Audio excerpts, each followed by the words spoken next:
Okay. So, good afternoon, everyone, and welcome to the Governance and Priorities Agenda meeting for Town Stony and Plain.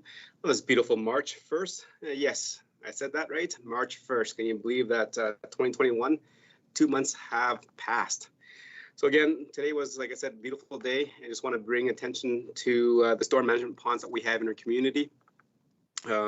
There are dangerous because they're storm management ponds and not actually just ponds where you can play in.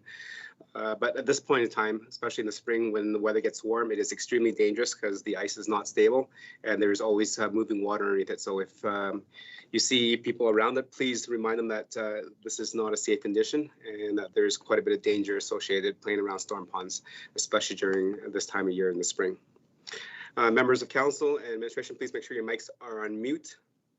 And for speaking order, please text me when you want to speak so that I have a running list of who is speaking and in which order. Again, our recording secretary will be counting the votes and then lowering hands once they're done.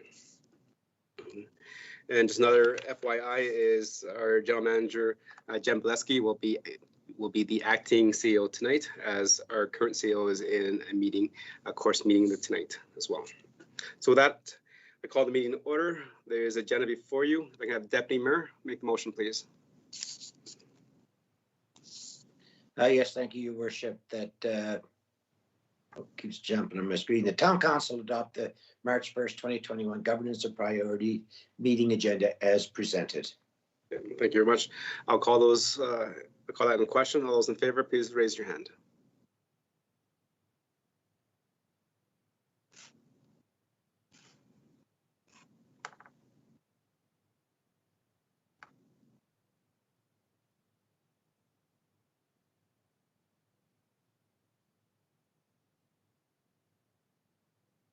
Mr. Mayor, I can see 6 hands in favor. Okay, so we have somebody that's against the second agenda.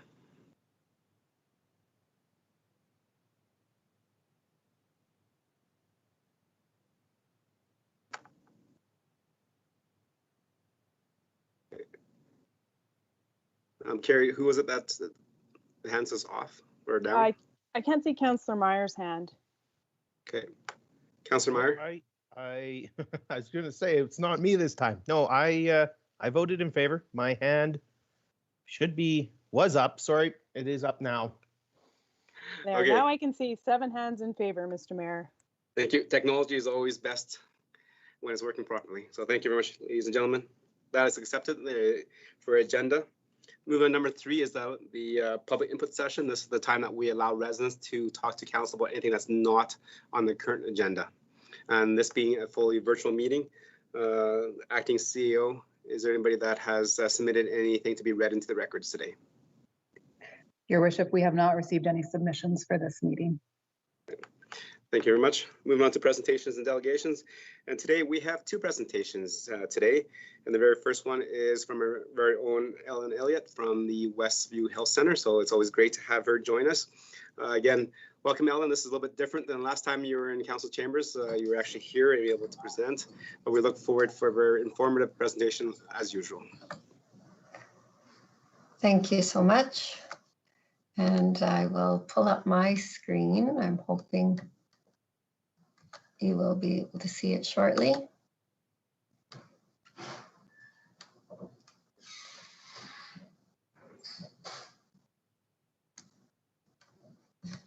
Oops.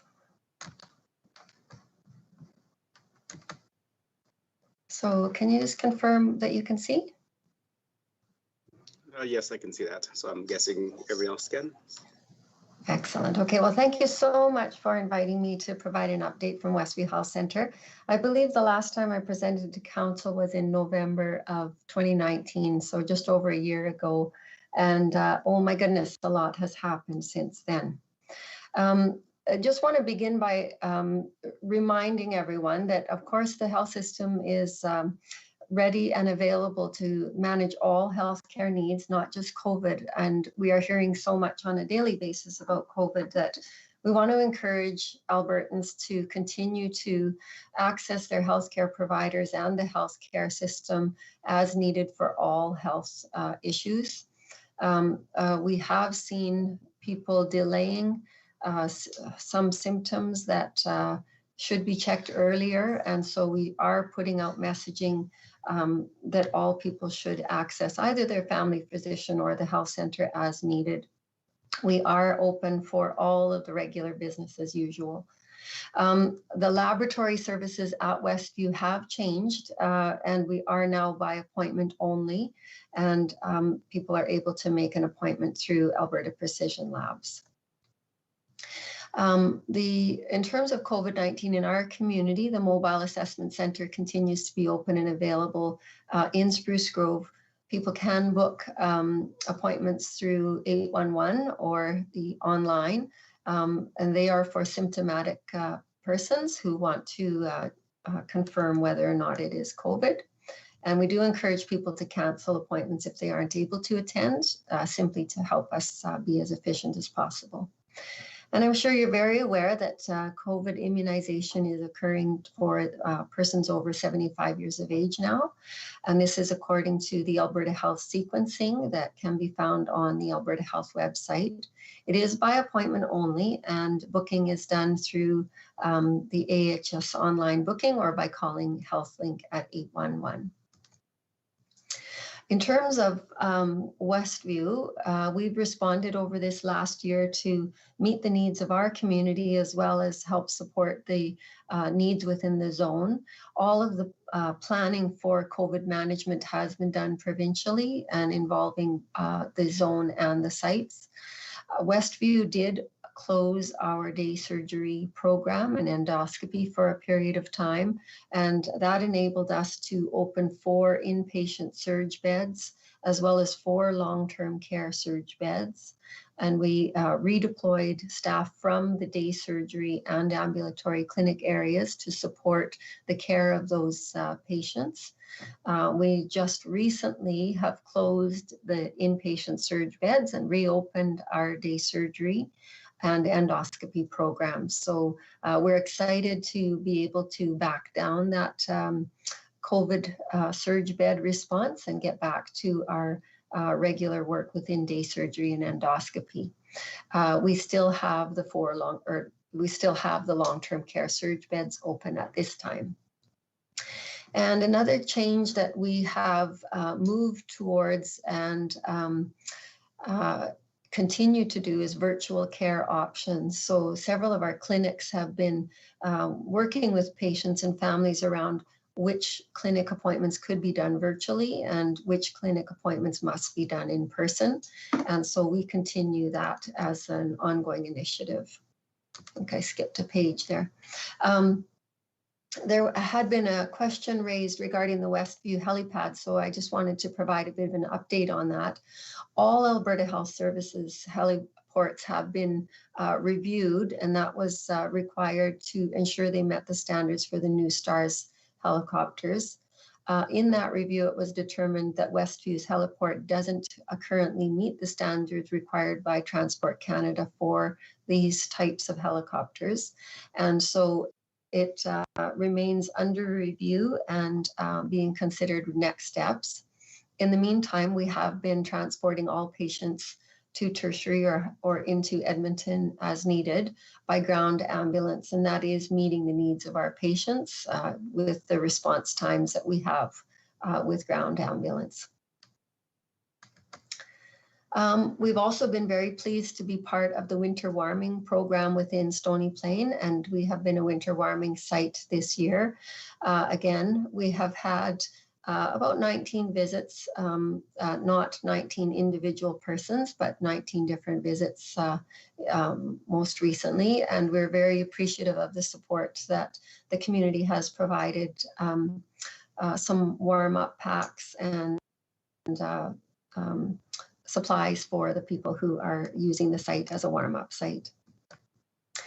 The other exciting news at Westview is that we, as well as all of the suburban hospitals in the Edmonton zone, went live on ConnectCare on October 24th of this past year. So it was quite an achievement for the team to implement ConnectCare, which is our electronic medical record, during COVID, but they did an outstanding job, and we were able to go live with that at the site on October 24th. And we see the benefits of that almost immediately. Within a week or two, we could see improved communication, particularly with the University of Alberta Hospital, which is already on ConnectCare as well. So the ability to share and see the electronic record with another site that's on ConnectCare was very evident. And it also helps with improved communication that we can actually print off better reports to give to patients when they are discharged or to give to the continuing care centers when people are discharged from our inpatient unit to continuing care centers. So there's lots of value in it. The team is, of course, still learning and will continue to learn and improve over time. But as I said, we can see immediate benefits already.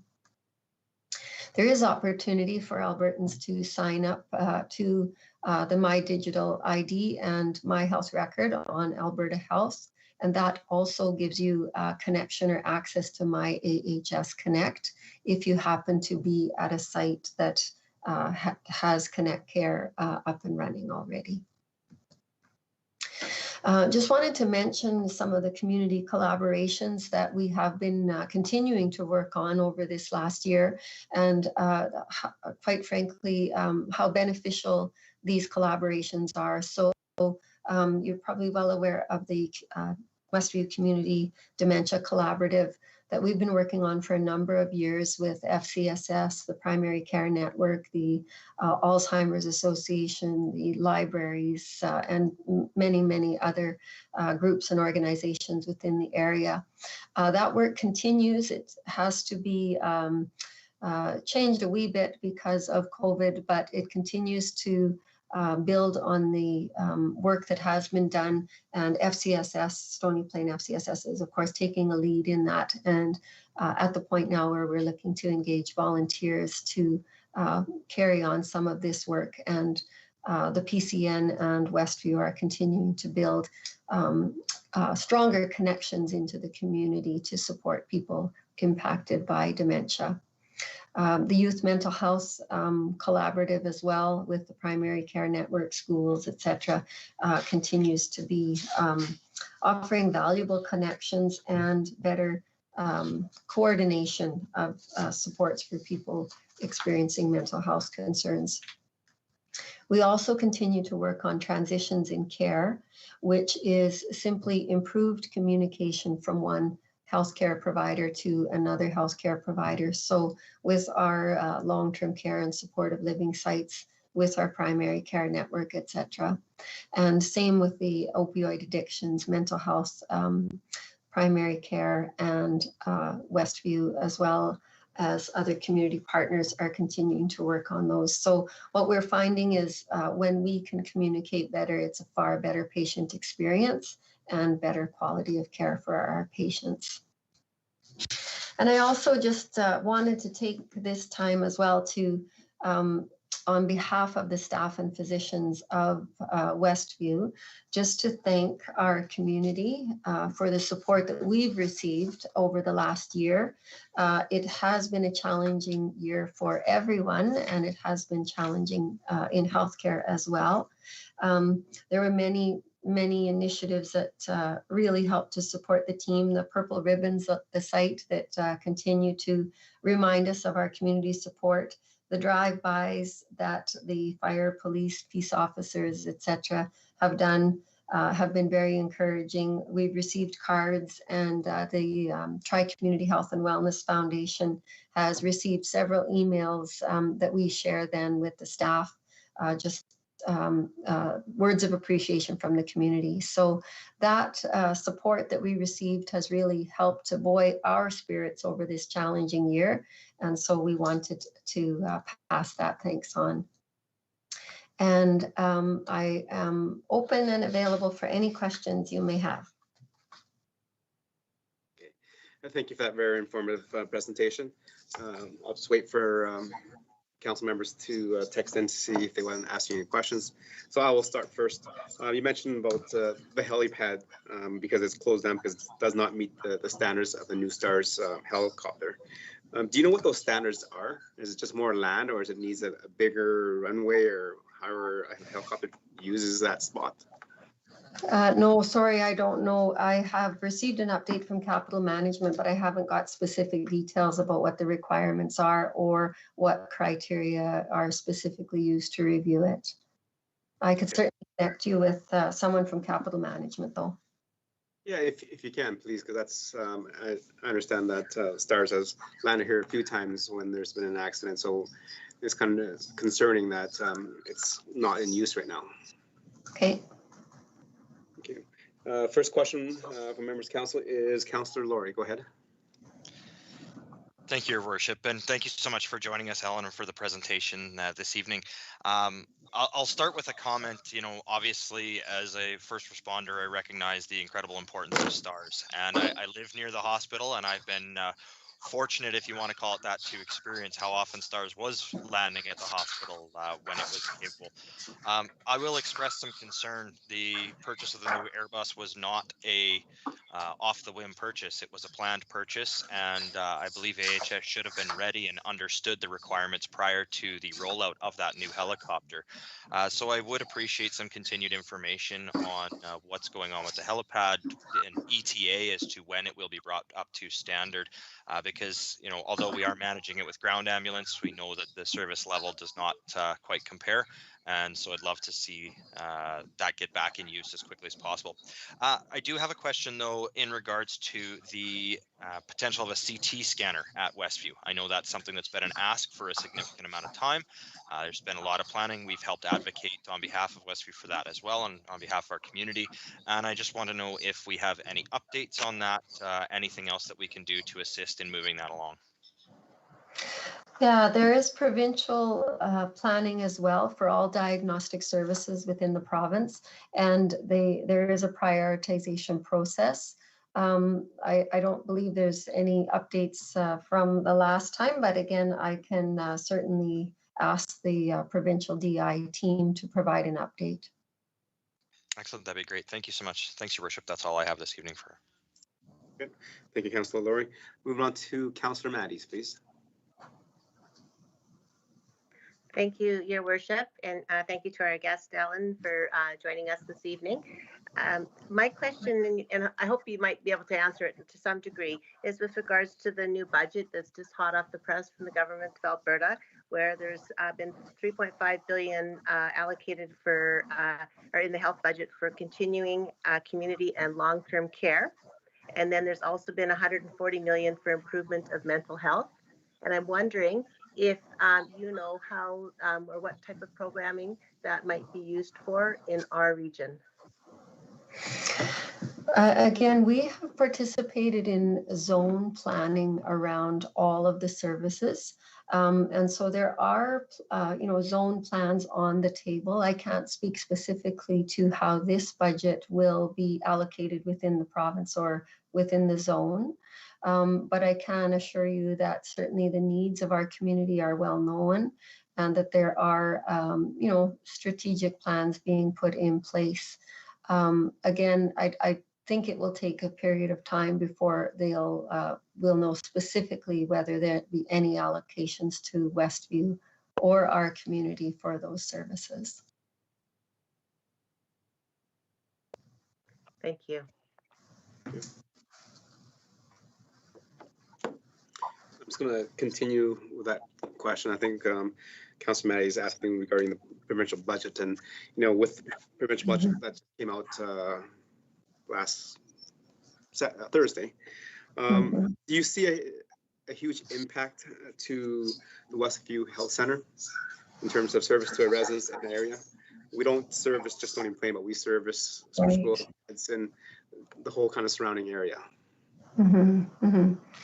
Well, at this point in time, our services are well utilized, in demand, and so we certainly are planning to continue the work that we're currently doing. There, as I mentioned before, there are opportunities that are considered for growth, and so those decisions, though, are it's important that we make sure our needs and our current activity is included. And those are often looked at again at a zone and a provincial level. So at this point in time, we are certainly carrying on the current work that we're doing. As I said, we have all of our programs are very much in demand, and we have good activity levels in all of those areas. And we do participate in that zone planning process that takes into consideration, priority areas and competing demands. Thank you. Moving over to Deputy Mayor, you have a question or a comment? Yes, thank you, Your Worship, and greetings again, Ellen. It's always nice to see you. Thank you. Two things. The first two people here talked about the importance of the heliport. And I bet you if we were to poll all of this council, it would be unanimous. So we really ask you to push that up as far as you possibly can. That this is a major concern to us. There's lots of industry in this area, whether it be farming and forestry or whatever, and those things are very important. So good luck with pushing that up. A question is a cost of a CT scan. And if we were able to get one, are we set up to use it? In other words, do we have the proper room and everything like that to have that CT scan room? Thank you. Yeah. So there's several things that would need to be considered in terms of the CT scan. The scanner itself is, reasonably achievable, I suppose, in terms of cost. They don't actually cost that much. But the challenge is that you do need operational dollars to run it, and also the physical space. So those three things, as I said, we have completed some strategic planning for the site. Those were put forward for consideration. So those are the primary things that need to be considered. Space is a challenge within Westview, and so at minimum it would require shuffling of space. The alternative would be that we would need additional space. So those were considered, and costings, were considered for those. So people are aware. Can you, Worship, just do a follow-up there, Ellen? Do you have an approximate cost? I've done some research on it, and I think they can be, and I'm going to be speaking in US dollars, that they range from probably a low of 350,000 to a good one, or one that's adequate, to 500. And of course, it's like anything can go higher. Am I accurate in some of those numbers? I think those may be American dollars. Again, the last I had heard was somewhere around 800,000 or so. Yeah. 800,000 Canadian. Yeah, 800,000 too. And I don't think they're $1 million, but just under that. Great. Thank you very much. Thank you. Thank you. Next person on the speaking list for questions and comments is Councillor Pletchko. Yes, thank you, Your Worship. Good evening, Ellen. Always great to hear about our Westview Health services here in our community, but I've always got a little bit of a concern with it. I think maybe it's a little bit undersized for what we're doing, especially in the region with residents down the road, Devon, going to limited hours. So my question is staffing. We're talking about adding some stuff. Where do we sit with staffing versus overall administration, overall people working at the AHS center? Are we in need of more of that? And is there provision through the province to be able to do more with that? Yeah, so provincially, there's been a lot of work to look at staffing, and I'm sure you're all well aware, look at the costs and efficiencies within healthcare. So there is a provincial initiative that's been going on for a few years already, called operational best practice or organizational best practice. And that basically is benchmarking sites with comparators that do similar work, similar acuity of work. And so Westview has completed that process, and we have basically demonstrated that we are doing well in terms of having an appropriate level of staffing for the work that we are doing. And it's a strong process that will help us ensure that we have the right levels of staffing across the province. So it's been implemented at the large sites, and like I said, Westview over the last couple of years have had the opportunity to go through that process as well. This particular year has been, unusual, and we have brought on additional staff and had to redeploy our staff both within the site and within the zone to meet the demands of COVID. This year has been a bit exceptional, but the work of looking at our healthcare workforce and trying to ensure that we are as efficient as we can be, and that we are providing the same level of service and same health outcomes to comparators is important work that needs to be done, and that we will continue to do. Thank you. You're welcome.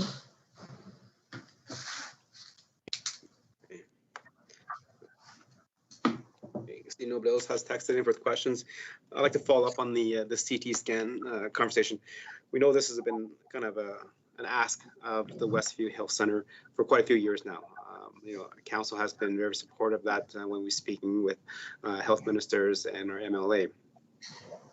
I think you've already done a case study where this actually shows that we can save dollars for better health services, but yet they can't find the dollars to go ahead and do this so that we can save money. Like, I don't understand that. Can you explain that to me? Because if somebody comes to me and shows me how I can save dollars through a budget by getting machines so it prevents, ambulance time, cold red, because the ambulance has to stay with the patient and all this stuff. So how does that not get translated to the government so they understand? Well, I think quite honestly, it's a matter of prioritization. There are, we look at it as a provincial, not a provincial planning versus local planning. And what I would say is that we do have good, safe alternatives in place for our patients in the meantime. That, we are both looking at ensuring that the information is brought forward regarding the provincial plan, but we're also ensuring that for all of these scenarios, we're making sure that our current processes and system does safely meet the needs of our patients. So for both the CT, we've worked primarily with the Misericordia, and have just recently improved that process again to ensure that we can get really timely transport and testing and return to the site with strong communication. So it's a safe process for our patients, and it is currently meeting needs. And the same with the Heliport. It actually, we will, of course, put forward that it is a priority for the community, and that I will certainly relay your concern to capital management and ask them to respond directly. But I want to also ensure you and the community that our current process is safe, is timely, and is meeting the needs of our patients. Capital management can certainly provide the details in terms of what specifically they're looking at in the review and what would need to be done. But I guess my role is to just ensure you that what we do have in place is safe and is meeting the needs of our patients. Thank you very much for that clarification and restating the fact that currently the Westview Health Center meets the needs of our residents and the people that use the health center. So thank you. Okay, you're welcome. Okay, I do not see any more members of council that have messaged in that they'd like to speak or ask a question. So definitely thank you for your time, and definitely appreciate the work that you do over at the health center for us. From what I understand, and I've been there quite a few times, is one of the best regional health centers around the capital region. So thank you very much for doing such a great job. Thank you so much.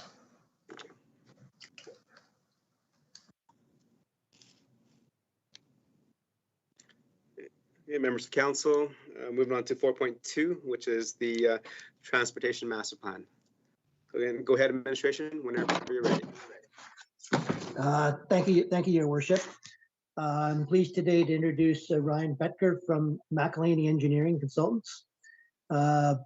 We've been working with McElhaney since early 2020 and have put together a transportation master plan that we feel is appropriate for the town to consider as we move forward with the growth and other improvements. So at this time, we'll just hand it over to Ryan to give a short presentation on the plan and what it means and the work that he's done. Excellent. Thank you, Ian. I appreciate that. I'm assuming now everyone can see my screen? Yes. Excellent. Okay. So what I'm going to do is I will spend the next half hour working through a presentation that really highlights the Transportation Master Plan. It's a presentation that's intended to give you an overview, give you the direction, some of the strategic parts of it, without getting too much into the details. So the purpose of a Transportation Master Plan, or the purpose of this meeting, is to accept the Transportation Master Plan for your information. And a Transportation Master Plan is a framework for council and administration to provide transparent, priority-based transportation investment for Stony Plain. The TMP provides strategies, direction, but it's not intended to address day-to-day operational issues. This slide here shows the rounds that we go through, kind of the process of a Transportation Master Plan, of where we are now, where do we want to go, how do we get there, and most importantly, in some aspects, what happens next. So the agenda for tonight's presentation, we'll go through some introductions. I'll talk a bit about the stakeholder and council engagement. We'll talk about overall direction guiding principles, some of the technical aspects, such as current and future conditions, and key recommendations of the Transportation Master Plan. From the introduction side, so my name is Ryan Betker. I'm with McElhaney Consulting. I've been a practicing transportation planning engineer in the Edmonton area for about 25 years now. And I lead a group of about 30 people in Edmonton, of which 2 of them live in Stony Plain. So I've certainly been held to the fire to make sure that this project went well. The other note on this, it's a real testament to some of your administration, Ian McKay, Brett Newstad, and Miles Dribble, who were really integral part of this over the last year. Their commitment, their contributions, really, I'm hoping I can be reflective of their efforts into this project because it has been significant. Stakeholder council engagement. This is your plan. This is council's plan. This is administration's plan. And it has to be reflective of residents and town council. We've had 2 rounds of engagement, really to solicit as much input as we can. Certainly through COVID times, this is a challenge. We've taken on a bit of new technology and having to do everything online in a short time frame. It's been actually really exciting, really good. So we've done the rounds. The first round we did on a GIS-based platform where residents were able to jump on, add pins, add discussion, add opportunities for transportation, some of their concerns. We also did a similar work through with council, with senior administration and other internal stakeholders. And then the round 3 is where we are today, where I'm here presenting to council some of the draft recommendations of this plan. Some of the highlights of the engagement. So we went active last May to the public. We were active for longer than we thought just because we were getting such great feedback. We had 429 responses. Really important to note, in doing transportation master plans, this is a great response rate from the public. Well, it's not 429 people that have responded. The amount of comments is really exceptional.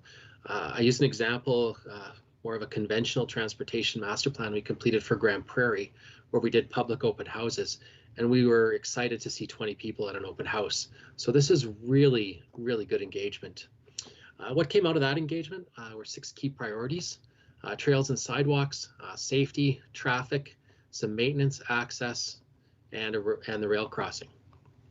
We then, building from that, we then took it to an internal stakeholder and council workshop in September. And what came out of that was 5 key priorities: sidewalk and trail connections, accessibility, particularly for people with restricted mobility, traffic control and signal coordination, some road congestion capacity, driving safety. And then that turned into kind of into an exercise about ranking priorities. So this is what the funding priorities from council and senior administration. Number one, a real focus on road safety, improving operations was second, constructing more active transportation connections, more amenities to support this active transportation, and the grade separation for rail crossings. And you'll note how all the three of the priorities, whether it be funding, senior administration, or the public, they all tied together really, really well. So from that, the overall direction for building this transportation master plan, we also want to consider all the context of what's going on in the area, and most importantly, what's happening in Stony Plain. So this is some of the studies, bylaws. I won't read them all out for you, but certainly fitting in what we're recommending here as a transportation master plan into the overall vision and strategic plan of Stony Plain and surrounding areas. So the guiding principles. So after we go through all the engagement, we really want to pare it down, kind of distill it out a little bit into 5 guiding principles to shape the technical direction of the transportation master plan. So certainly coordinating and encouraging active transportation, supporting safe, accessible facilities, deferring the need for major transportation investments. This is kind of the as and when. Let's build things just in time when we need them. Support planned growth and increasing travel demand, noting a growth in traffic over the next 25 years, and ultimately support community livability and economic vitality through a safe and often, most importantly, a reliable transportation system. Here is the current and future conditions. So what you see here is a map showing the growth areas within Stony Plain. And just a note, 25 years from now, we're looking at about a 75% population increase in Stony Plain and a 60% employment increase. So that's fairly significant, particularly in the overall context of the region. Those are quite high numbers, which is, a testament to the community of Stony Plain.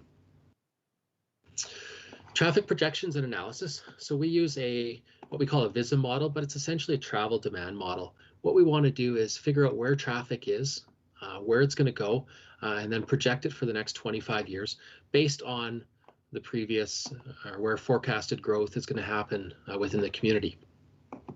So some of the notes, peak hour traffic volumes. So these are what we would call the rush hours. They're going to grow on average about 2% per year over the next 25 years. We're seeing higher traffic growth along corridors that are supporting higher levels of adjacent growth. So Veterans Boulevard, Highway 628, Highway 16A. So these are areas that are growing a little bit more, and the road or transportation corridors are growing to support that growth. The keynote here is generally sufficient road capacity to accommodate the projected growth. So Stony Plain is in a great position, having the road infrastructure it does today to manage this growth in the future. And here I'll do my best to explain what's going on here. So this map here on the left side, this is the growth areas. So the thicker the bar is, the larger the growth that you're going to see over the next 25 years. So I mentioned earlier, we're seeing lots of growth on Highway 16A. We're seeing growth on Veterans Boulevard. We're seeing growth on Highway 778 to the north and 628 to the south. So this is where, over the next 25 years, your growth in traffic will occur. We look at that, we put all that traffic network, additional traffic onto your network, and we do an analysis. And this shows on the right-hand side what we call V over C ratio. So this is essentially how full the roads are in 25 years. And you'll note there's a few spots around Highway 779 to the north, a few intersections, a few localized areas, but generally from a robustness of the transportation network existing today, there's a lot of, or it's a good problem to have, where we're not staring down critical congestion issues in the future for Stony Plain. We get into a detailed analysis specifically around the intersections. What you'll see here in this graphic or this map kind of shows where green is good, meaning that in the future, 25 years from now, these intersections are all expected to function very well. Yellow, there start to be a little bit of some concerns around some of the peak hour operations. So what's happening in rush hour. And then certainly red is a bigger concern, where we've identified one intersection particularly in the future that will certainly have what we call level of service F, which is F for failure, meaning that there would be significant delays at this intersection in 25 years if it remains as it is today. Some of the other constraints and opportunities within the traffic and the technical work, at-grade rail crossings, they're definitely considered a barrier for connectivity, especially pedestrians. We know we've got a grade separation currently in one of the trail connections, but it's important to note that they're especially a barrier for active modes. Desire to integrate the active transportation strategy to enhance the overall town's current trail network and improve safety. You know, it's a two-way street there. Desire to work towards implementing the long-term tri-municipal region transit strategy. Stony Plain being a key partner in that, looking kind of bigger at the overall area and community beyond Stony Plain for transit to better serve your own residents. Maximizing the town's current infrastructure. You know, maintenance is something that's you know, often can be a bit of an issue. Certainly, as part of the TMP, we want to echo the importance of maintenance, ongoing rehabilitation, and providing attractive transportation choices, and opportunities to work with regional partners to provide system continuity on a regional connection. That can be for roads. You know, talk about Spruce Grove trail connections, Alberta transportation with highways. The next section here, I'm going to talk a bit about some of the strategies. I won't get into too much detail on these. There's a lot of text here, but I do note that the presentation and the final report are both in your agenda packages, so you can investigate further as required. So some of the key issues and priorities on the road network strategy, roadway improvements, traffic control, constructing the new roads to support growth, and addressing congestion and capacity.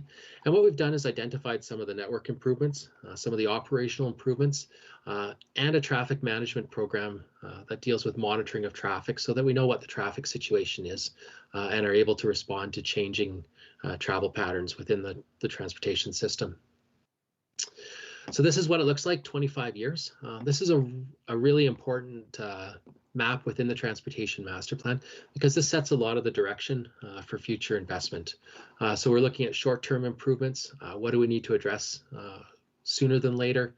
Medium-term improvements, long-term improvements, and then the improvements that are beyond 25 years. So these would be some of the longer improvements that aren't needed from a technical perspective in the 25-year horizon, but something that's flagged for investment as part of this Transportation Master Plan. So these are some of the projects, short-term improvements, estimated costs around 800,000, medium improvements, just over 8 million. We've got long-term improvements about 4.5, and then some of the longer, bigger term improvements, about $22 million worth of capital investment. You'll also note too, we've flagged some of the funding source. This is not all necessarily a town responsibility. There are potential for other partners in funding, in building this infrastructure. So some of the strategy stuff, the traffic management program, I talked about that a little bit earlier. Some operational improvements, one being a longer term plan for Highway 16A, and then some of the network improvements, which are often low cost, but are important strategies to keep in mind as we work through the Transportation Master Plan over the next decade. The Transportation Safety Strategy, some of the key issues, speed reductions, enforcement of bylaws, enhanced pedestrian crossings, and then roadway and landscape maintenance from a safety perspective. You'll see some of the measures from speed limit, best practice review, ongoing data collection for speeds, being able to address safety concerns, knowing the information, working, you'll know here, the implement of school zone safety strategies, focusing on where safety is important, right down through goods movement and railway crossings. Again, this is a summary of some of the safety strategies, recommended actions, timeframes from conducting safety studies It's an ongoing basis from the administration, right through to potential speed reduction pilot programs. One of the items that's coming up through Edmonton and Calgary and some of the other towns and communities within Alberta is reducing overall speed limit throughout all residential roads. So certainly this identifies potential options, potential practice review, and ideas to improve safety. Goods movement, we talked about rail crossing, highlight, feasibility for another pedestrian tunnel. Is there opportunity to improve safety as well as active modes? Infrastructure and maintenance strategy. So some of the issues around maintenance, when do we paint lines? When are traffic assessments required? So the TMP provides some direction on that to address some of these, which includes from signage assessments and prioritizing roads and sidewalks to be rehabilitated to achieve a 20% backlog. So that's that's a way to identify to make sure that rehabilitation and maintenance and that is properly done and managed throughout the life of the infrastructure asset. The strategies, again, these tend to be short-term type strategies that could be initiated or implemented fairly straightforward. They're easy to implement. They're not a high cost item, but it puts some certainty around how maintenance, how infrastructure is developed through the course of its lifetime. The alternative transportation strategy. So this talks a lot about active transportation, enhancing sidewalk and trail connections, creating new connections, more opportunity for active transportation, both as a way to work and school, but also as a way for recreation, creating safe and accessible facilities, trail maintenance improvements, and it also ties very well with safety. The other note on here is the transportation integration. I mentioned earlier Stony Plain being a very important partner to the Capital Region, the Commission, the newly formed Transit Commission. So keeping that in mind as a service to residents that provides not only opportunities, but alternative transportation for residents. And then the strategy, this is also some short-term stuff, but even medium-term, implement temporary pilot projects, look at opportunities, potential trail connections, transit investment, where there may be some opportunities, medium term, and then short term, making sure that when communities are developed, active modes are incorporated right at the start of the developments, commitment from developers for sidewalks, for trail connections as part of those developments. Talked a little bit about transit integration. Again, a chart about the actions priorities. I won't get too detailed in that. Outside of expanding local services and ultimately building as a partner within the overall capital region. So progress to date. So although the transportation master plan is just finished, it's always been ongoing. Some of the recent initiatives completed by administration include purchase of traffic counting equipment. So being able to know what data is, know how fast vehicles are traveling, know what vehicles are traveling. Developing a pavement condition assessment program. We talked a little about the implementation of local transit and partnership within the region. Also looking already at the feasibility for the second pedestrian tunnel and developing an offsite levy bylaw to help implement some of these long-term capital plans through development. So with that, I would like to very much thank you for the time, for allowing me to present this, and I'm available to answer any questions. Your Worship. Thank you very much. Your Worship, if I could just say a few words. Just wanted to clarify that, thank Ryan for his presentation, and he's available to answer any technical questions. Also, Mr. Newstead is on the call today, and the administration can help with any other questions that may come up. In the business item later in the agenda, we will be talking more specifically about the implementation of the transportation master plan. So I guess we open the floor for any technical questions for McElhaney and Ryan, and welcome any other questions council may have as we move forward into the business item. Okay. Thank you very much. And there's quite a few questions lining up, so I'll go first here. Just a question regarding, you mentioned something about reducing residential speeds. I think that's what we're looking at in terms of, I believe it's the Vision Zero kind of program. They're trying to limit the number of deaths through vehicle to pedestrian deaths to zero.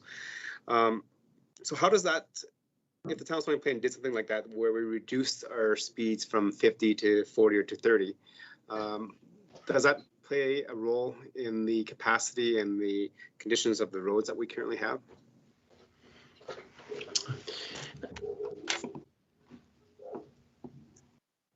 I'll just let Mr. Becker to go right into these answers there, Ryan. I can wait for me. I think they're going to come right to you unless there's something that is out of the technical realm. Put it that way. Yeah. Yes, Your Worship. To answer your question, it is yes. It does play a part. Certainly, speed limits. A good practical example that we're all going to experience in the next month here as things melt would be potholes. Obviously, a pothole being struck with a higher speed is going to do more damage to vehicles or to the road itself. The vision, how it plays with Vision Zero is I tend not to be, Vision Zero is it's what we call a big audacious goal, something to really work towards. But there's no magic bullets. Certainly, speed limits can help achieve that, can help reduce maintenance, wear and tear on roads as well. But generally speaking, we want to make sure that as a whole safe systems approach within Stony Plain, that all these measures are evaluated and implemented where appropriate. Okay. Thank you very much, Ryan. Moving on to the questions. I have one from Deputy Mayor. Go ahead. Yes, pardon me. Thank you, Your Worship. And you sort of started to answer the same question I had. Speed zone changes and speed limit best practice. What do you mean, or what is an example of speed limit best practice? Yes. Through Your Worship to the Deputy Mayor, speed limit best practice is really setting a speed limit that's appropriate for the design of the roadway. Which includes the technical geometry of it, how fast, what are the sight lines of the road. So that's one of the best practices. What we're seeing now in the safety, the road safety industry is a shift to best practices looking at what is most appropriate for the community, what is most appropriate for the road. We have roads that are designed, they're straight, they're flat. You could do 80 kilometers an hour, but it's not appropriate to have an 80 kilometer an hour road in front of a school. So really developing the best practices to fit the function of the road. Roads in front of schools should be slower. They should have better sight lines. They should include or shouldn't include parking based on the situation. So really looking at a more holistic approach would become your best practice as far as the road design, as far as implementation speed limits. The other thing to monitor is really the success that Edmonton is seeing with their 40 kilometer an hour zones. Some communities are now looking at 30 kilometer an hour zones, but my recommendation to Stony Plain is to have a look at it. Some may be feasible. It might not be as feasible, but that's really your decision as council to make based on the best practices that are happening in the industry. Okay, thank you. Thank you with that. Pardon me. Anything else, Deputy Mayor? Yes, we already have school zones. We already have playground zones. They are at 30. So I think that problem is being solved. Hopefully you're not going to go down to 20. The reality is people wanted it to be moved fast and efficiently. That's our society. 30 years ago might have been different, but that's what people want. My final comment here on this, and I just want to know, when you're doing your study and you're doing your background work and stuff like that, did you contact the local detachment here to get the figures in these three categories? Number of deaths, persons injured, and property damage, which would be from collisions for let's say the past 12 to 15 years. Thank you. Through your worship to the Deputy Mayor. Yes, we do a review of traffic safety as part of the Transportation Master Plan. And I'm more than happy, I don't have those details in front of me, but I am more than happy to develop those and share those with you. My understanding is they don't go back that far. We usually look at about 5 years history. And they are, the data that we do receive from the RCMP is only as good as it's coded by the officers. So the level of detail there, it's open to some interpretation there, but certainly happy to provide that information to you through your administration. Yes, thank you, Your Worship. And I would really like to see that information because we get once or twice a year the detachment commander present to us. And we also have a community advisory board where one of our councillors sits on. And these things are all important issues to us. And in my time on council, that has never been an issue. So I just like to see the data, if possible, that you people have to back this up. And if it's the data's there, by all means, but not just because somebody would like to see this may happen. Now I'll end on that. And thank you for your report. It was a very, very good report. Thank you, Deputy Mayor. Moving on to Councillor Laurie, please go ahead. Thank you, Your Worship, and thank you, Mr. Becker, for the presentation this evening. I just have 3 quick questions. The first one is around page 20 and 21 of our council package, which I'm sorry, I don't know the coordinating number of your slide deck. I think it's 9 and 10 of your slide deck, talking about the traffic projections and analysis. Later on in your presentation, you talked about the fact that Stony Plain is now part of the regional transit entity and that will be stand up and operating. Part of the intention with transit is to actually reduce the capacity or reduce, the number of vehicles on the road. So in these projections that were put into the Transportation Master Plan, does that include any potential reduction that will be seen from transit to counteract some of the increase to population increases? Through your worship to Councillor Laurie, yes, our traffic growth is based on what we see through the whole capital region as well, working with their regional model, their traffic projections, which does include a fairly significant growth in transit, both locally and regionally. Excellent, thank you. And my second question, page 25, 26, 27, or 14, 15, 16 of your slides, talks about the road network strategy, and it has the short-term, medium-term, long-term, and beyond 25 years. As you kind of highlighted and mentioned, many of these projects that are highlighted and many of these areas that are highlighted that require attention, particularly the short-term ones, are actually significantly included with the province of Alberta and Alberta Transportation. So does Alberta Transportation have corresponding data that they create? Do they do their own strategies and studies on these same intersections, on these same roadways in analyzing the needs of them? And how do we ensure that our information matches their information? And how do we ensure that, they are aware of the pending issues based on the studies that are done? Through your worship to Councillor Laurie, yes, Alberta Transportation does have both a planning group as well as a safety group that does deal with intersection growth. To talk about the details within their work plan, I don't have those. That's within their own administration with how it comes to that. Part of the biggest advantage, so there's 2 things. This Transportation Master Plan is provided to Alberta Transportation so that they can understand where Stony Plain, where your investment, where your priorities lie. Secondly is the relationship that your administration has with Alberta Transportation in managing those highways. Highway 779 and Highway 628 as well as 16A are really key highway corridors, both for Alberta Transportation, but perhaps more for Stony Plain. So I think those ongoing relationships are where we see those opportunities for the town to put their agenda forward to Alberta Transportation for those improvements. Certainly, thank you, and I hope administration will have some of these as key highlights within our strategic planning session that we're going to have coming up.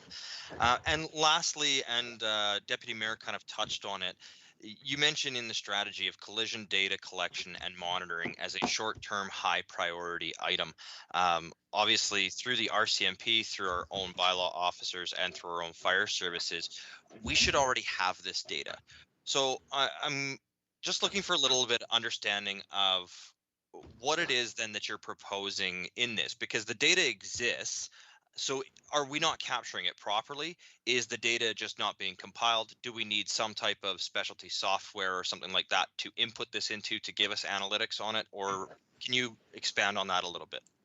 Okay, through your worship to Councillor Laurie, I think the key recommendation here is when we talk about conduct safety studies, it's using the data that's available. So that comes in two ways. The RCMP, fire and rescue, and making their data potentially better, more useful, more detailed, if we can. Again, they're under their own guidance. But the key is conducting the safety studies. What do we do with that data? The City of Edmonton, as an example, has a high collision location report that they generate every year. Not to say that that's the solution for Stony Plain, but it's conducting the safety studies in a more formal manner where it's reviewed, locations are reviewed based on history, based on what exists today, who's using that road, and being able to promote safety based on not only the data, but the study that's been reviewed, or a review study of a particular location, if that's what the issue is, or a speeding issue, that type of thing, to make improvements, to make informed investments related to safety based on those reviews, as well as the data, and improving the data that's available, whether that's in-house by the administration with some of the recent equipment purchases that help with speeding and traffic counting, but also with the data that exists with other agencies. Excellent. Thank you very much. Again, really appreciate your presentation tonight, and I'm looking forward to our administration being able to take this forward and, again, provide us with better information to make more informed decisions. So thank you so much. Okay. Thank you. And next speaker with questions and comments is Councillor Pletchko. Yes, thank you, Worship. Questions have been asked, so I do have one other question, though, that comes to mind while I was reading this report. Page 20 of the 267 report, and I think Justin referred to it as page 9 or 10 of your report. At the very bottom of that, something that causes me a bit of concern is generally sufficient road capacity to accommodate the projected growth. When I read the word generally, that leaves a lot of openness. Can you explain that a little bit further, please? Yes, through your worship to Councillor Pletchko.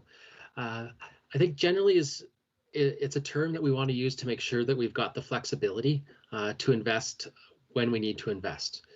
We've noted on the map there that shows we've got some locations, a few locations in the future where we're going to need to address it.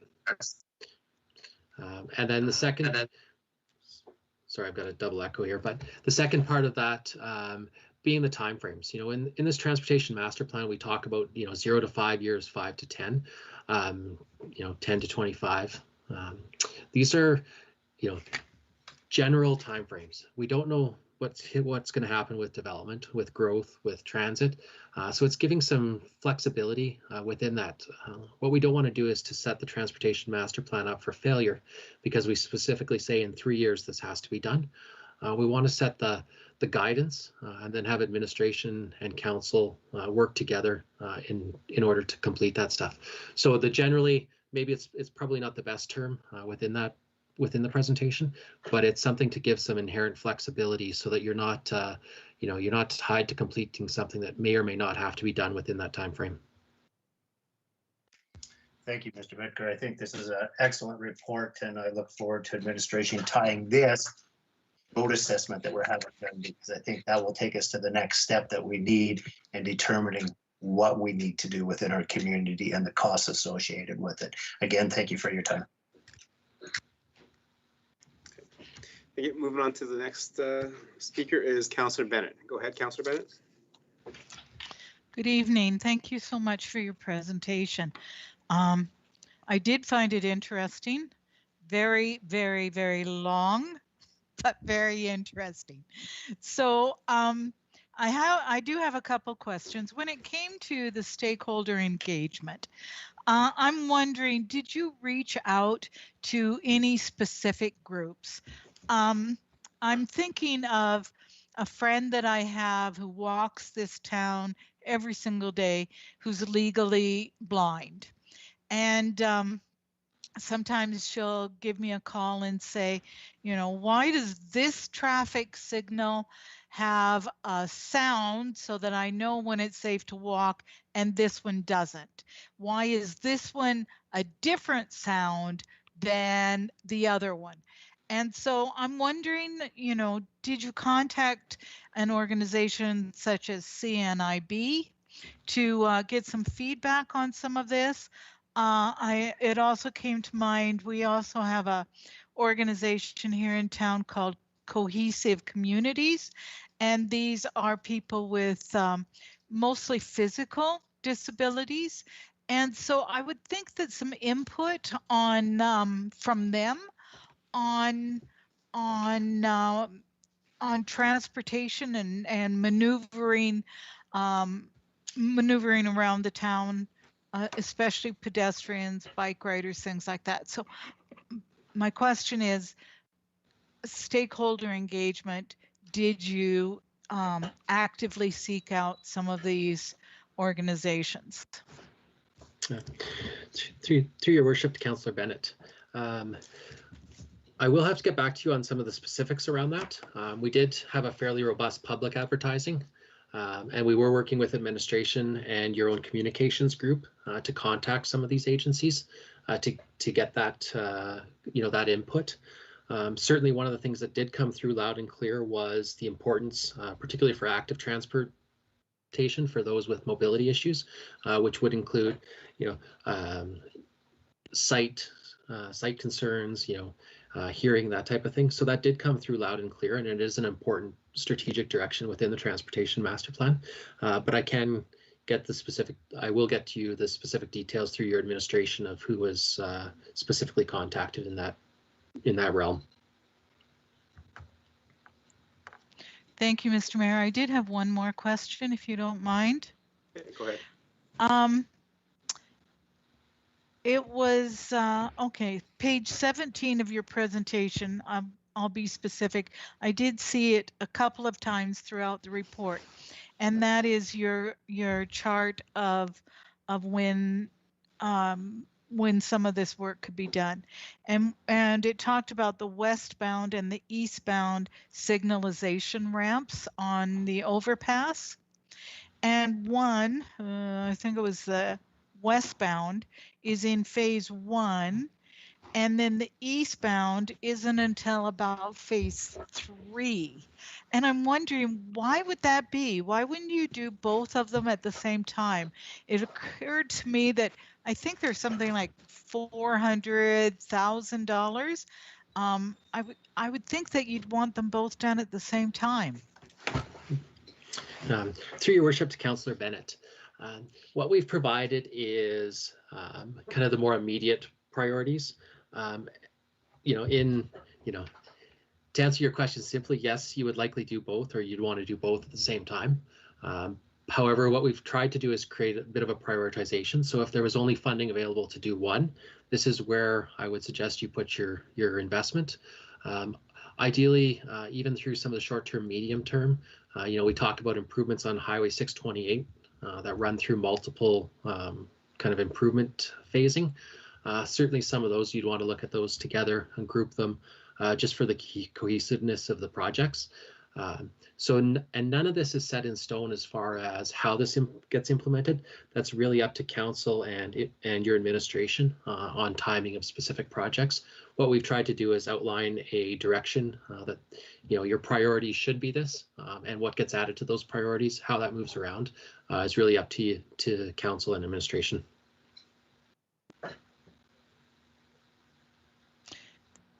Thank you. Thank you, Mr. Mayor. That's all I had at this point. I'll have some more questions for our staff during the business section. Yeah, thank you.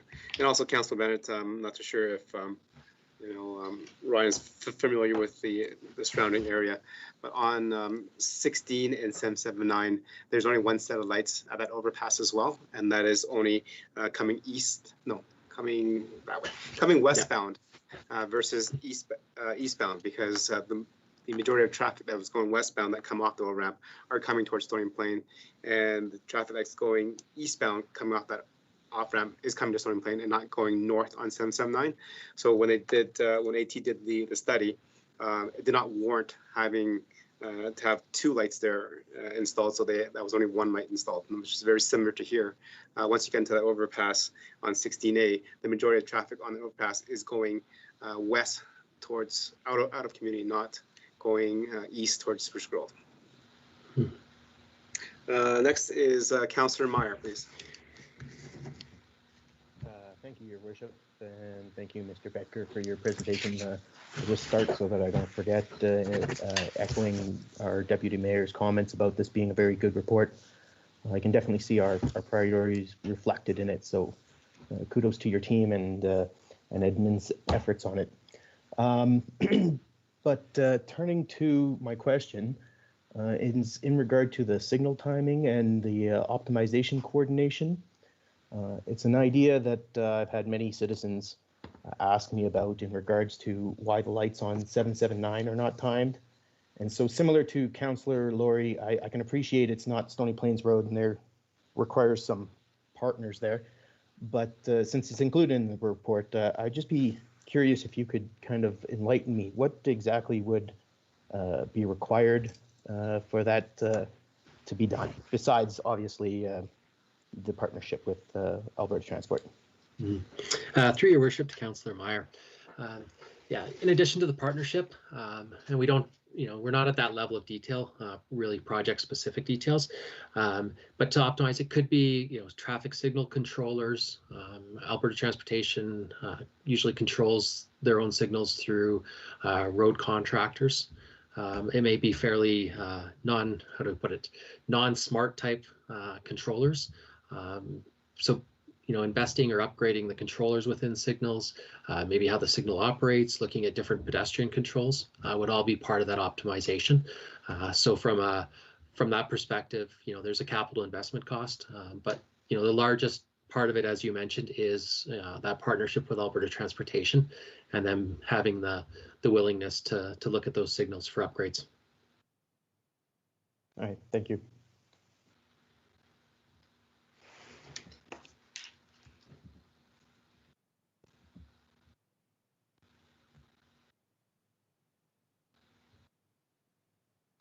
I think you're muted, Mayor Choi. Sorry about that. Thank you very much. And next we have Councillor Matties. Go ahead. Thank you, Your Worship. And thank you, Mr. Becker, for your presentation. My question is, I guess, more future oriented. I'd like to understand to what extent that, and I'm going to use the word predict because we don't really know exactly the future, but that you predict that the following will have impact on traffic volume as well as the road features required. So, for example, when we work from home trend, we're going to see more of that, I think, moving forward. Bus service, as we've talked about before, electronic and autonomous vehicles of the future. My question is in terms of how did you incorporate those types of things in your determination of volumes in the future, as well as did you take into consideration maybe bike lanes that we'll need on the road, plans for recharging stations, those types of things? Through your worship to Councillor Matties, there's no simple answer for your question. Certainly the predictive nature of forecasting traffic, not only are we forecasting traffic, we're also trying to forecast development, investment, and a few other fairly untangible things within not only Stony Plain, but the overall capital region and what that looks like. Things like the work from home trend, it's something to monitor. It's not specifically included within this transportation master plan because there's nothing tangible that we can move forward with, you know, a predictive model. We use the best models we have with Alberta Transportation and the region. And over time, some of that stuff will work its way in. You know, I look at, you know, peak hour being a measure. Well, peak hours have changed specifically over the last year where, you know, we're not all rushing to work for 8 o'clock and returning home at 5. Working from home, you know, has changed a lot of that. And to be very honest, I don't know what that looks like. I don't think anybody does. I think it's something that we're all monitoring as an industry, and it will impact when and what you invest in. And I think through the transportation master plan, what we're trying to do is give you the, I guess, the direction and the strategies to implement things. I think I mentioned earlier when the time is right. So what we may see, you know, as a result of, you know, work from home as an example, is the interest of what might be a medium term is now a long term. What might be a short term is now a medium term. It may actually push some of the improvements out. You know, I think back to 2000, for example, say 2008, when we saw huge population explosions where we were predicting traffic at 10, you know, 12, 20% a year growth in some communities across Alberta. So, you know, in all honesty, we really don't know. We use the best predictive models we can that we have currently available. We certainly looked at bike lanes throughout the TMP, and I believe there is some consideration of that within the active transportations mode. Inclusion in the actual document. You know, it's unfortunate I didn't highlight that for you, but I can certainly put together a summary of that for you to answer that question. Autonomous vehicles, charging stations, that's all, you know, items that need to be considered. It's future planning, and, you know, I love to talk future planning, so, but it's stuff that has to be included. Be considered, particularly when we talk about charging station, but that's really policy direction to be set by your administration and council in support of some of the transportation strategies.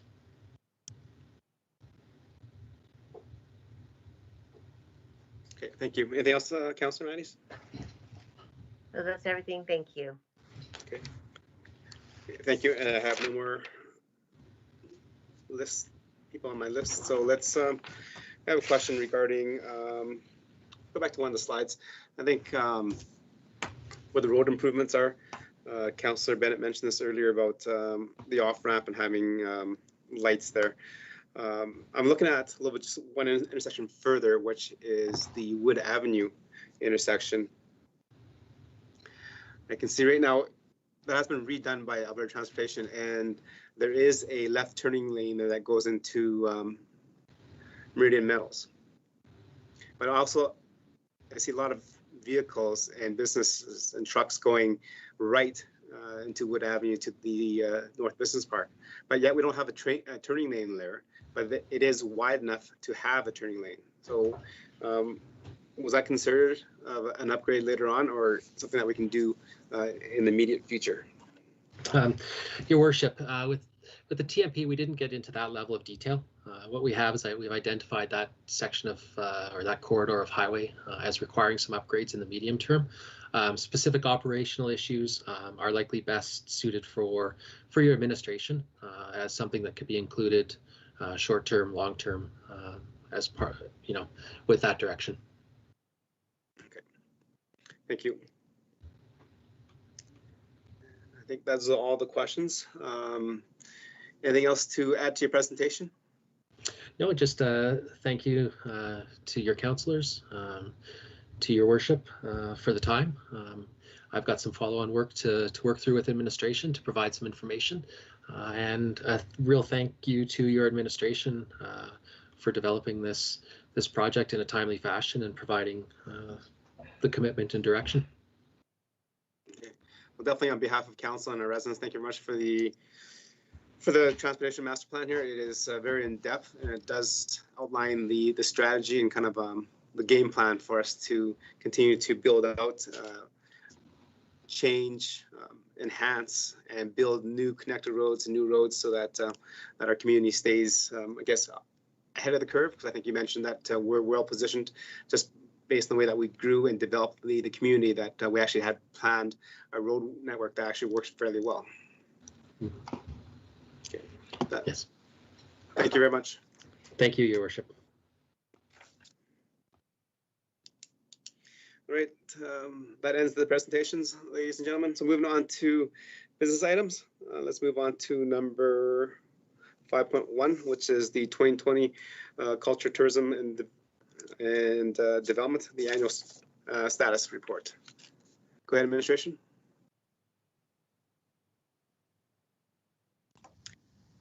Thank you, Your Worship. It's General Manager Brenda Otto. We have with us this evening Chantal Auberge, our Culture and Tourism Development Officer, to walk through a high-level summary of the annual report for culture and tourism.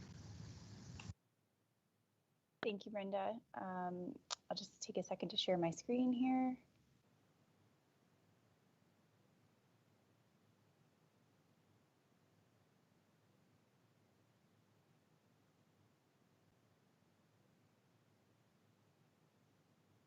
Okay, can everybody see that?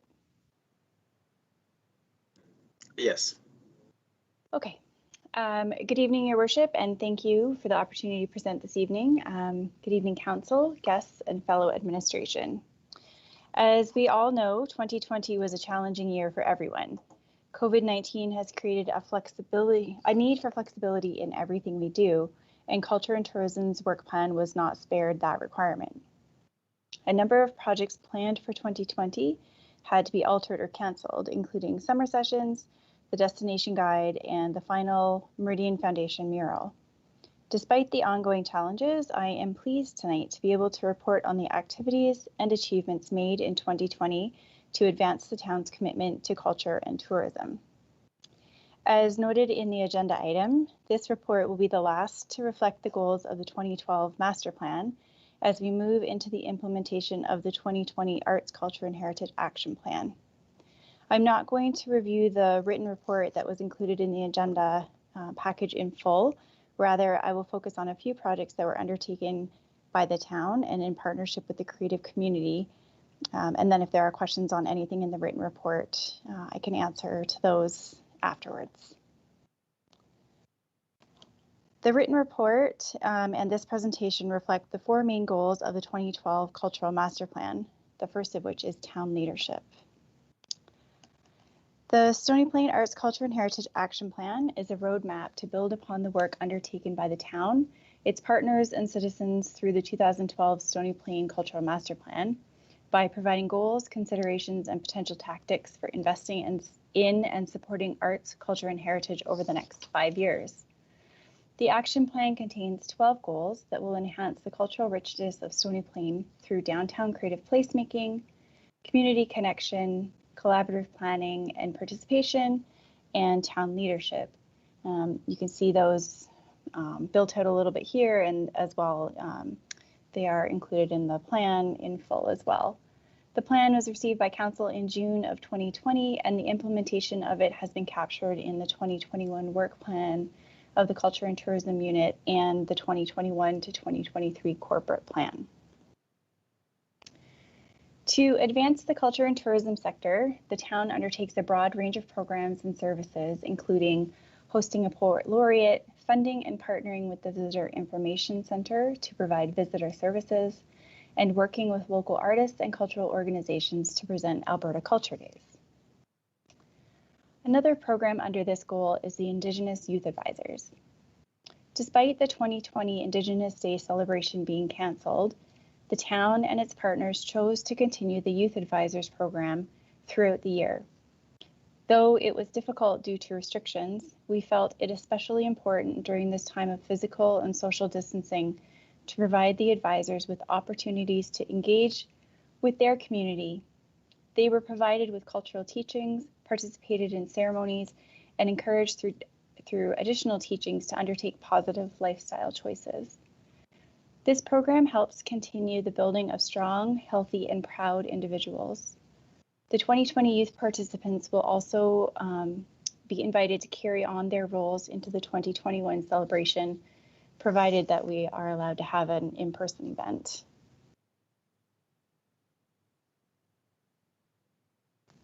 In 2020, programs to grow the cultural economy included the Shop This Season marketing campaign and the Stony Plain commemorative Christmas ornament. The most challenging of all, however, was summer sessions. During the early days of the COVID-19 pandemic, one of the hardest hit industries was live performance, and unfortunately it remains to be seen what the future will hold for these artists and venues. As one of the tasks of the Culture and Tourism Unit is to grow the cultural economy and the capacity of those who work in it, this reality is a difficult one to manage. One way that the town was able to continue supporting the growth of artists was through summer sessions. The series was continued in a virtual format, and though there were a few hiccups along the way, was a successful season. Each of the 7 concerts was streamed live on Facebook and YouTube, and a copy of the concert was also saved on those platforms for viewers unable to attend the live stream. During the live streams, there were guests from across Canada and internationally. We had viewers in Tennessee, Alaska, and Japan, just to name a few. Since the live streams, the videos have each been viewed on average more than 2,000 times. It is with hope that we will be able to move the 2021 series back to an in-person event. However, we will continue to live stream the concerts regardless of restrictions. This will not only help build the profile of the featured artists, but also the brand of Stony Plain. Under the Places and Spaces for Culture heading, projects included new signage for murals and public artworks, the beginning of a public art bench to be installed in 2021, and the street art project at the CN Tunnel and Skate Park. The town collaborated with artists AJ Loden and Daphne Cote to create positive street art in the CN Tunnel and at the skate park. Residents were invited to a series of demonstrations with the artists to learn about street art techniques. The program culminated in a workshop for 12 participants to put their own mark on the walls. The project is not intended to be a permanent, rather a living work of art where artists are encouraged to add to it. And the overall goal of the program is to encourage art to be created in these locations rather than just being tagged. I'm particularly proud of the outcome of this project because shortly after it was completed, I received an email from a local youth who approached the town to ask for permission to paint his own work in the tunnel. And although this technically isn't legally sanctioned yet, we got approval for him from enforcement, and he proceeded to paint an image of a transformer in the tunnel on his own. And he was featured in the Stony Plain Reporter while he was doing this. So I'm pleased to say that the project had a positive outcome. On page 2 of the written report in the agenda package, I included some statistics that showed declining numbers for culture and tourism. And while those are true, and there is still a steep hill ahead for both of these sectors still, I hope that it can be traversed with positivity and success. Surveys from the end of 2020, as shown on the slide here, show positivity is on the rise and that there is hope for 2021 and beyond. So having said that, it is with hope that I carry on with both ongoing and new projects in 2021, including those listed here, which include a new work of public art at the library, the appointment of a new poet laureate, and the completion of the tourism master plan. Thank you, and I'm available for questions.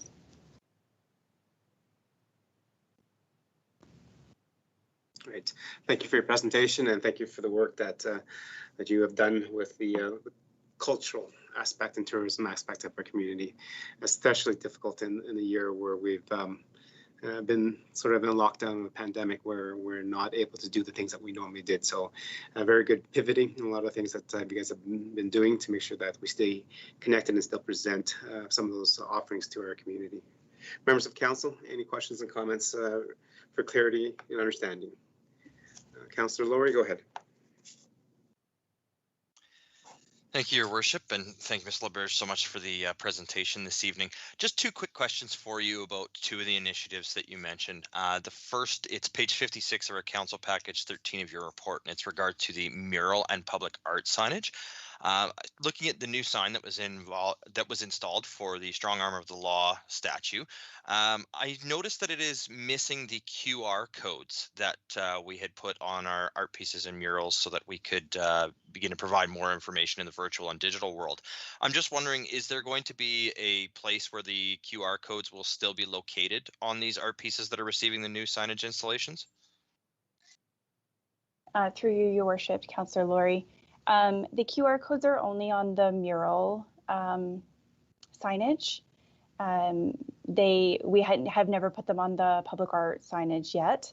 There is no plan currently to include QR codes on the public art signage.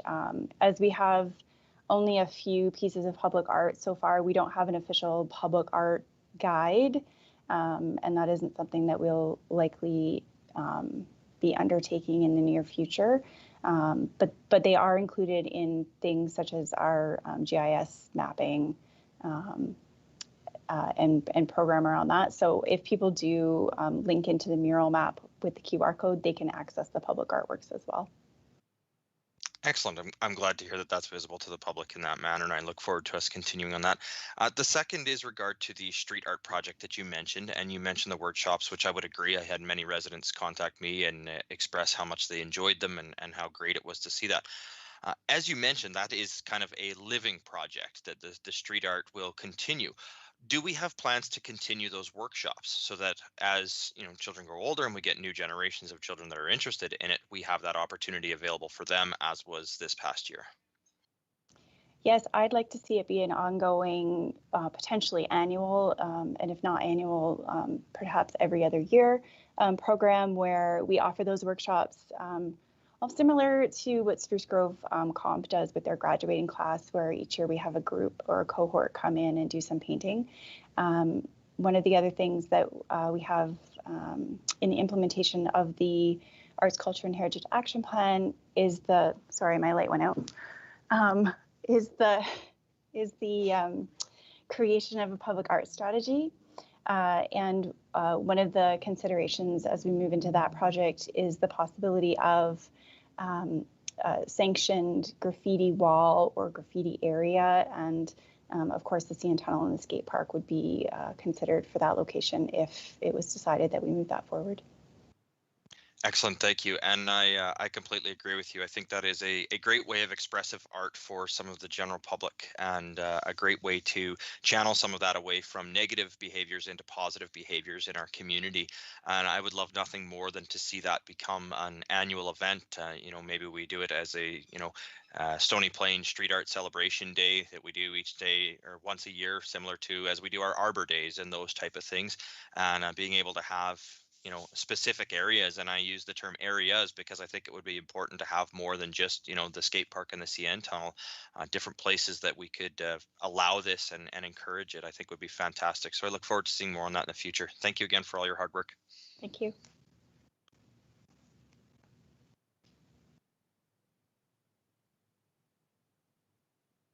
You're muted, Mayor Choi. Thank you. Go ahead, Councillor Bennett. If I could read lips, I would have known it was my turn, Mr. Mayor. Sorry, I'll have to learn that skill.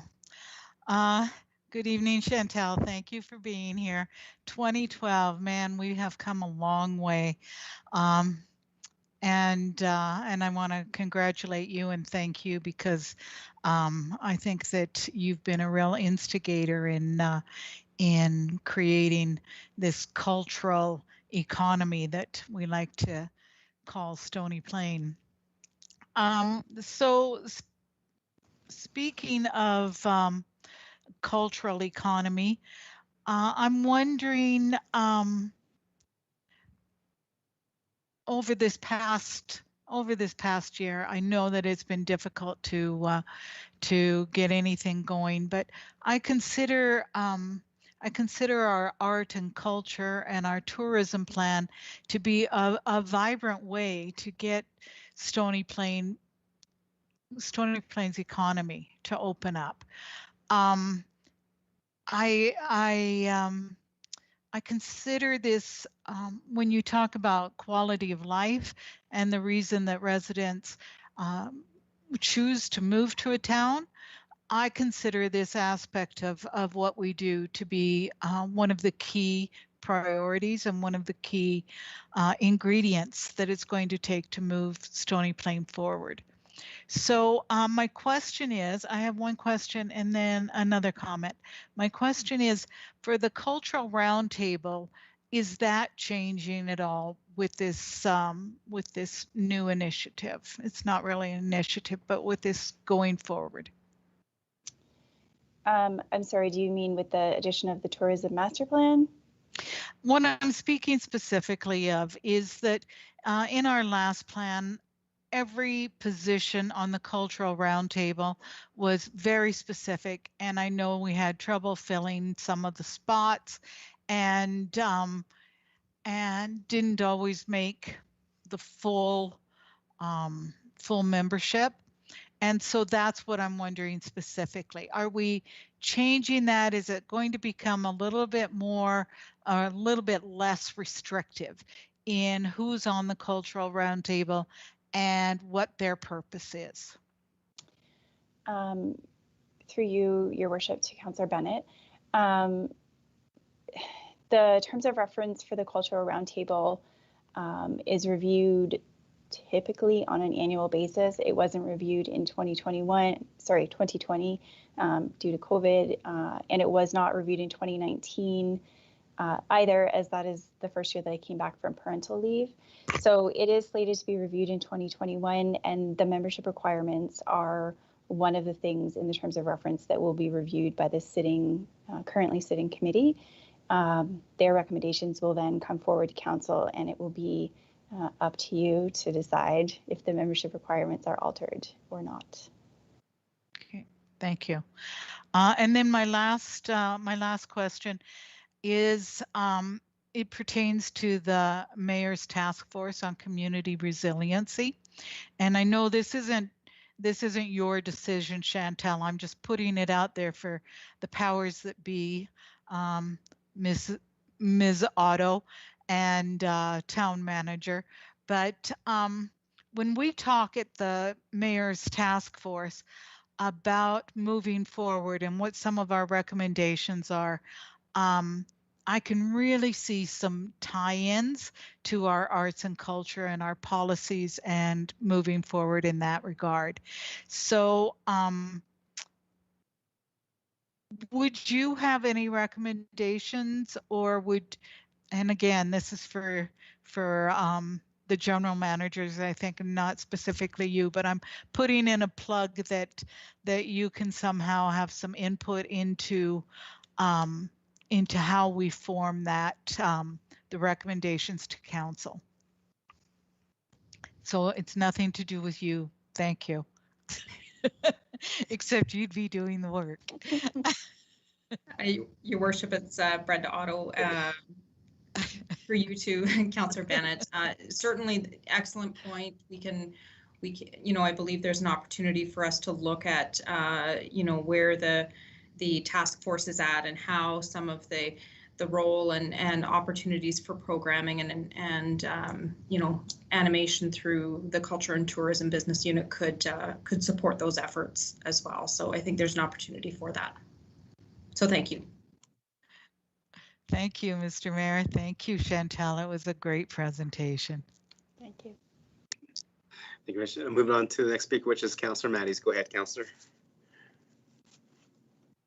Thank you, Your Worship. Thank you, Chantal, for the presentation.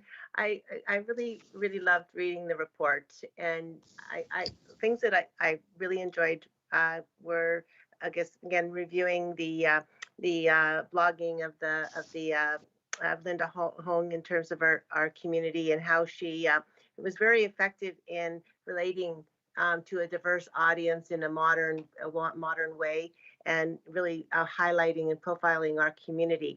The same thing with Lisa Mulrooney. She had that ability to really reach out and I think effectively showcase and raise our profile as well to a larger audience. And I'm wondering, we're working on, we've got the downtown, just about finished, and we want to make sure we get people down to the downtown core. We've got a beautiful library, etc. But I'm wondering, in terms of getting, and I've noticed that you did get, for example, our youth involved in art and the tunnel and things like that.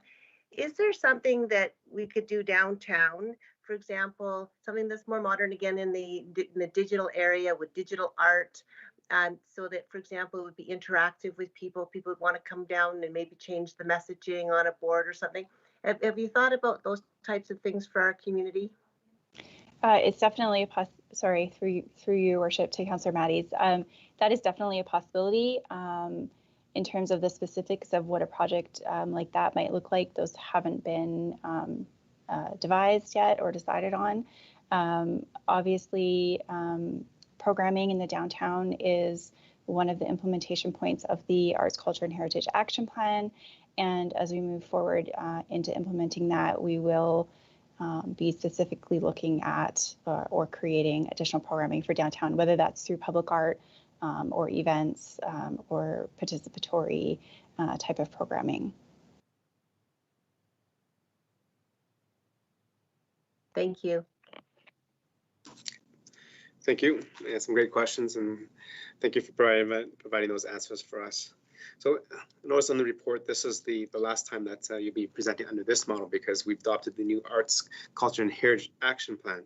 So for people that are watching and trying to understand, what's the difference and what did we changed it so from what it was to the Tourism and Culture and Development Plan to now the Arts, Culture and Heritage Plan?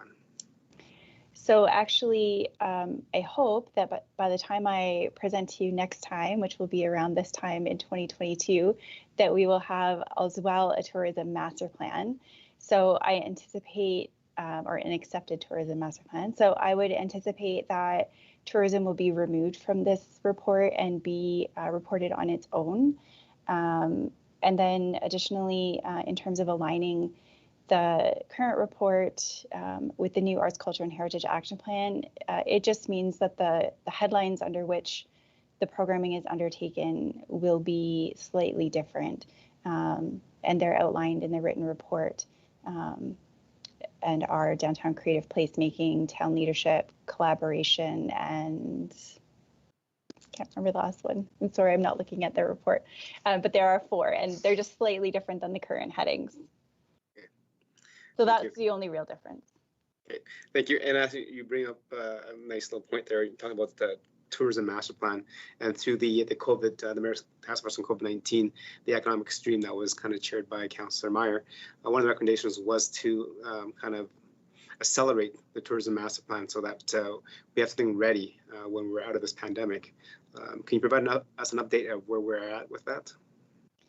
Sure. So last week, the consultant company that was chosen to undertake the plan on behalf of the community provided administration with a destination analysis report. Feedback was then given to them on that report, and they are currently moving into the draft planning stage. We will be providing the draft plan to council, administration, and the public for further review, and then a final plan will be coming forward to council in early May. Okay, thank you for the update. And we have no more councillors on queue to ask any questions come. So thank you very much for the presentation. Again, excellent work with the Culture and Tourism Development Plan. As you can tell, we're a community that is very inclusive. It's not focused on just one aspect of the arts or sports or society. We're actually kind of very inclusive, trying to make sure we're a holistic community. And some good ideas here about making the downtown more acceptable, more accessible and attractive to different generations as well, to the youth as well as to the older members of our community. Thank you. Thank you very much for your presentation. Thank you.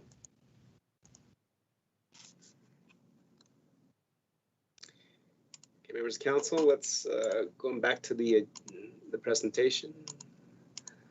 So 5.1, then there is a motion, and if I can have Councillor Matties, please. that Town Council receive the 2020 Culture and Tourism Development Annual Status Report for information. Okay. Members of Council, we had a good presentation and good questions and answers with the Development Officer. Any other questions and comments for this topic before we move on?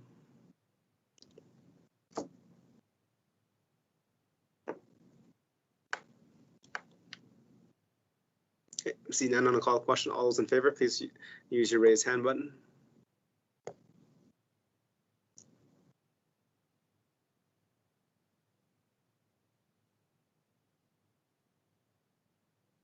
Mr. Mayor, I see 7 hands in favor. Thank you very much.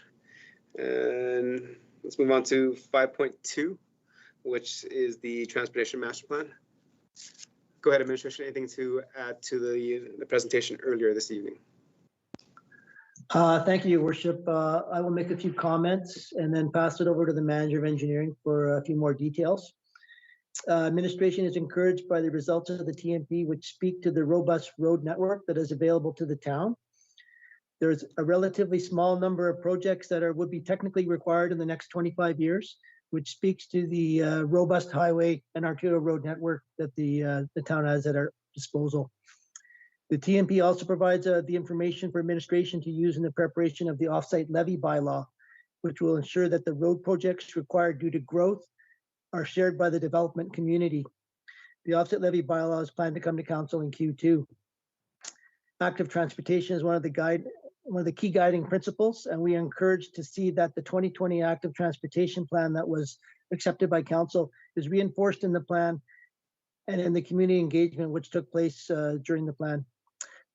I'll pass it over to Mr. Newstead, who has a few comments to make as well, and then we're prepared to answer questions. Okay, thank you.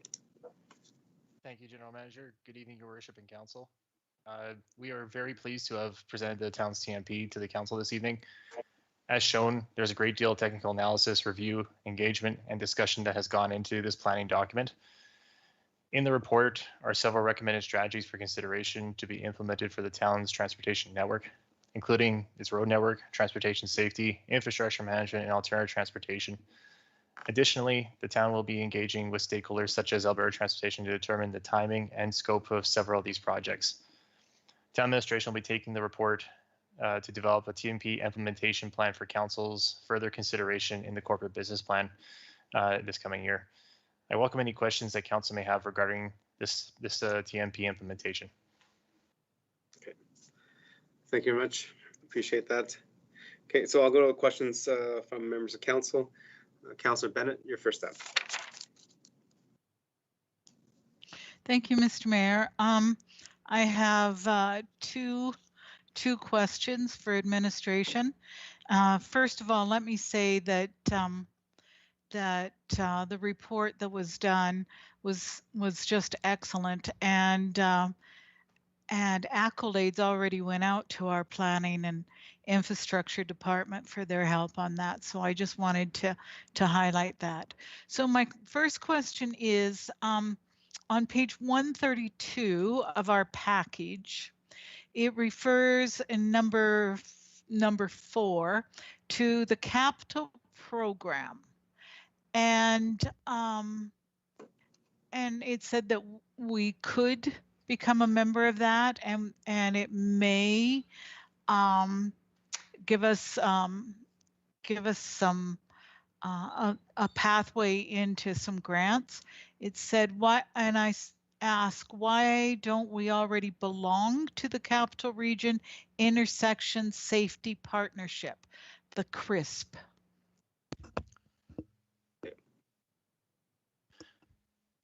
Your Worship, Go ahead, Mr. Newstead.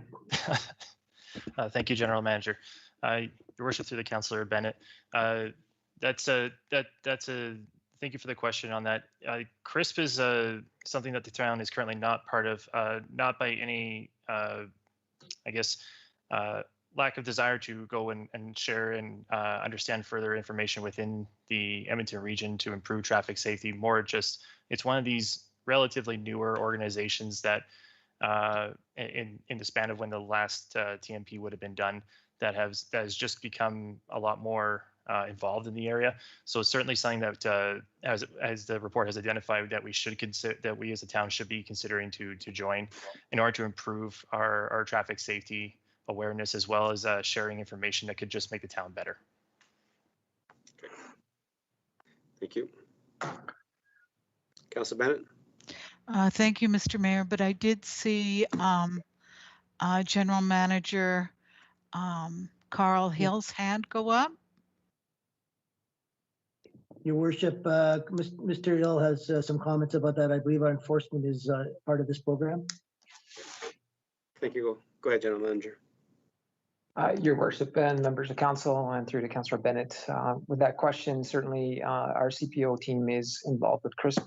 Our CPO supervisor, Tiffany Anderson, sits on those meetings and represents Stony Plain, and definitely brings some of those findings and teachings back to Stony Plain.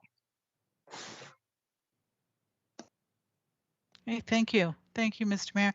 And then my second question was that throughout this whole report, master plan, I did not see anything that referred to our South Park Drive extension. Can someone explain to me why that is and how that could be left out of a transportation master plan report? Your Worship, through you to Councillor Bennett. So there are some, we call them collector roads or local road improvements that may be envisioned throughout the planning cycle that are not part of the TMP. The TMP was focused mainly on the arterial road improvements, the major network improvements through the town. It's not to say that there aren't other somewhat smaller road segments that may need to be improved, including the one by the hospital, et cetera, or the South Park Drive extension. So I mean, I'll see if Mr. Newstead has any other comments, but that's the basic reason why it's not in there. It was focused more on the larger network challenges and opportunities, and not some of the more granular, localized things that the town will do or will look to do. Thank you, General Manager. I don't have much to add to your comments, as that's correct. The document really focuses on major network improvements along majority arterial networks. So that's why this one would not be part of, that's why the South Park Drive connection that you have outlined is not part of this report. Thank you. Councilor Bennett, anything else? Thank you, Mr. Mayor, and thanks administration for that answer. It's just that when I look at those charts and I'm looking at the plan and the costs that are associated with that plan, it would have been nice. South Park Drive is a major funding initiative for us, and it's easier for me to see all of those high cost transportation network node situations on one chart. So if for me, Mr. Mayor, that would have helped. I understand why it wasn't, but I think that seeing the amount of money that it's going to take to enhance South Park Drive, it would have been helpful for me to see that on the chart too, as to where that fits in. So thank you, Mr. Mayor, and thank you, administration. Okay, thank you. And I just appreciate that. And again, this is for the main arterial connector roads and not for local road improvements. And that's why if council looks at the same page, page 162, there's no mention of connecting 57th Avenue to Brickyard. There's no connecting of Boulevard to Boundary Road North, and there's no, conversation about connecting South Creek to 628, because those are not collector and arterial roads. I see nobody else has their. Oh, there we go. Now they're coming in. Excellent. We'll go to Councilor Plechko, please. Oh, forget he says cancel. Okay, so we'll skip Councilor Plechko. We'll move to Councilor Meyer. Thank you, Your Worship. just because Councillor Bennett brought up South Park Drive, and I didn't see it in the report, but I'm just curious if this might not even be a relevant question, but in regards to the left turning lane off of 16A onto South Park Drive and the first entrance into what I call the Safeway parking lot, often the people turning into that parking lot will is that identified as an issue? The fact that it backs up the vehicles turning left off of the highway, and is that a concern for anybody else? Okay, thank you for the question. Administration, can you pull up the map, please? I'm just trying to find the page number. I didn't give a page number. Yeah, if you look at page 21 of 267.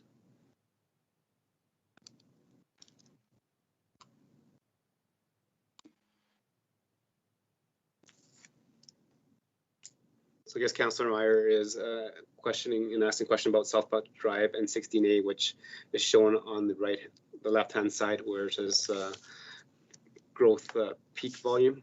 So has that been an issue to the studies of our growth patterns and projections?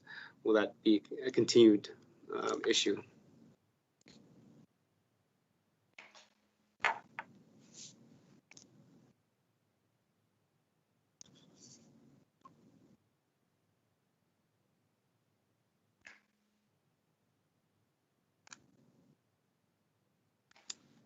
Go ahead, Administration. Hello, sorry, Your Worship. I'll get the Manager of Transportation to speak to this item. We do note that some intersection improvements are noted in the report on South Park Drive and 16A, in particular left turn lanes. However, I guess the assumption would be that the complete configuration of the intersection along with traffic patterns would be analyzed in the future at that time. Thank you, General Manager. I'll just add that through your worship to Councillor Meyer, you're referring to the turning left off of 16A onto South Park Drive. That's correct? Yes, that's correct. Yeah. And Yeah. just to sort of expand on it, it's from there, vehicles turn quickly into the Safeway parking lot, the first entrance there, which tends to back up those vehicles turning left off the highway. So that intersection has been identified for the opposite direction as a potential capacity problem. The particular issue that Councillor Meyer brings to our attention was not identified in this report. That's certainly something that we can take note of for consideration in this project when we get to that point. Just generally speaking, these accesses for these large developments, there tends to be a stronger desire for more accesses, right in, right outs throughout them when they're being proposed in a concept stage and implementation. And at times when they're implemented, the volumes that are coming off the main roadways aren't as heavy, so they can pass a TAC guideline review. And generally, as they grow and we start to see these kinds of concerns come up, we could take them under review when we have these capital projects come up and see if we can address them at that time. That's the long-winded answer to your question, Councillor Meyer. The short answer is we can definitely take it under review and see if that's something that we need to implement sooner or within this implementation stage with the TMP. Thank you. And just for Council's information, that intersection was kind of readjusted quite a few years ago. If everybody can remember, when you made that left-hand turn off 16A onto South Park Drive, you were able to make a left-hand turn into the McDonald's parking lot as well, which was then very, very dangerous hazard as that did back up people because you had to wait for oncoming traffic. So that was actually a median was built there so that it prevented that, and it pushed people further down to 43rd Avenue, so that made a little longer queuing line for people that were making that left-hand turn that needed to go to McDonald's from the other side. And then the right-hand access into Safeway was considered was not a problem because it was a right-hand in. Therefore, nobody had to stop and wait for traffic. Anybody coming along, going southbound on South Park Drive, coming off the 16A, they're able to just slow down and turn into the parking lot without having to stop and causing congestion. That's why that was not addressed at that time. But as Brett has mentioned, things do change and traffic patterns change, and that is going to be reviewed at some point in time when the intersection is due for review and upgrading. Okay. Thank you. Any other questions?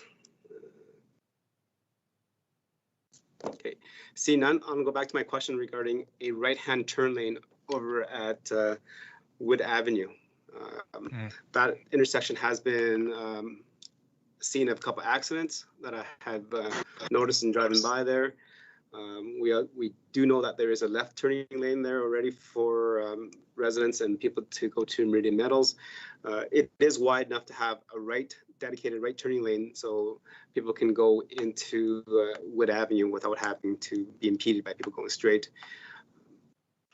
Is there a way that we can have that done this year?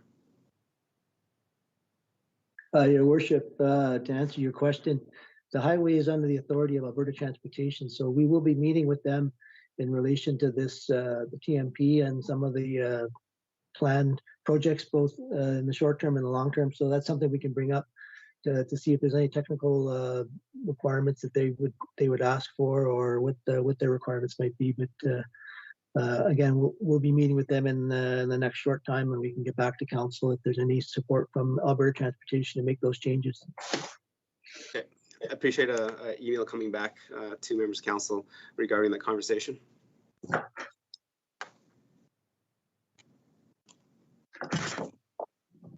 Okay. Seeing that there's no more questions, so again, thank you for the additional questions and answers and the comments that are provided. I need Councillor Pletchko to make a motion, please.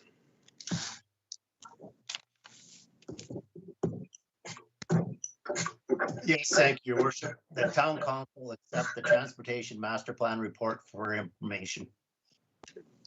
Thank you, Councillor Pletchko. Members of council, the floor is open. Any questions and comments regarding the motion to accept for information?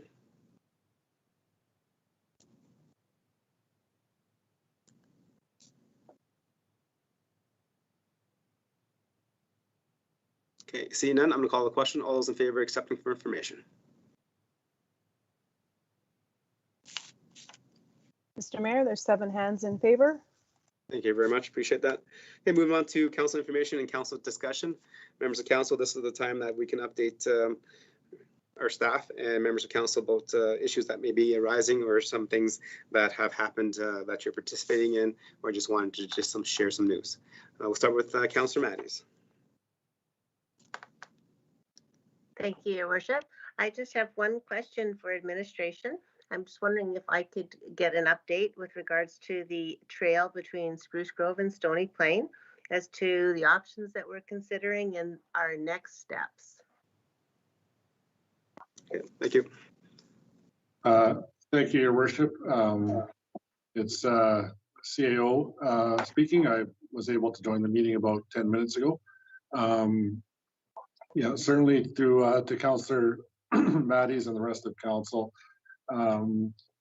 We have been in conversations with our colleagues over at the City of Spruce Grove. It is the intent that on March 8th, we will be going into this council chamber, as well as the council chamber in Spruce Grove will receive a similar report. Your Worship, and I believe at that point in time, the dialogue has been that joint recommendation regarding the potential for 2 trails to be built over the course of the next couple of years between Stony Plain and Spruce Grove. That's the basics. The work is being completed, reports are being completed, and we would expect to be in the chambers on March 8th, Your Worship. Yeah. Thank you. Anything else, Councilor Matties? That's everything. Thank you. Thank you. The Councillor Meyer. Anything, Councillor Meyer? Yes, thank you, Your Worship. A bit of Murphy's Law that I'd like to announce here. So the provincial announcement regarding libraries has unexpectedly bumped up the when libraries can open from stage 3 to stage 2. So while this is great news, construction delays at the new library delayed our move, as well as there's still shelving furniture deliveries. So unfortunately, we will not be in position to open immediately. Our curbside services should be resuming as soon as possible. But as of right now, it's very possible the library won't be welcoming people into the new library until March 22nd. There is a board meeting on the 17th, and I hope to be able to provide further information regarding this. But I would simply add that the library's move, regardless of COVID or not, would have meant some service interruption. So it is what it is, and I'm sure we're moving as fast as we can to capitalize on this announcement. Thank you very much for that report, Councillor Meyer. Councillor Bennett.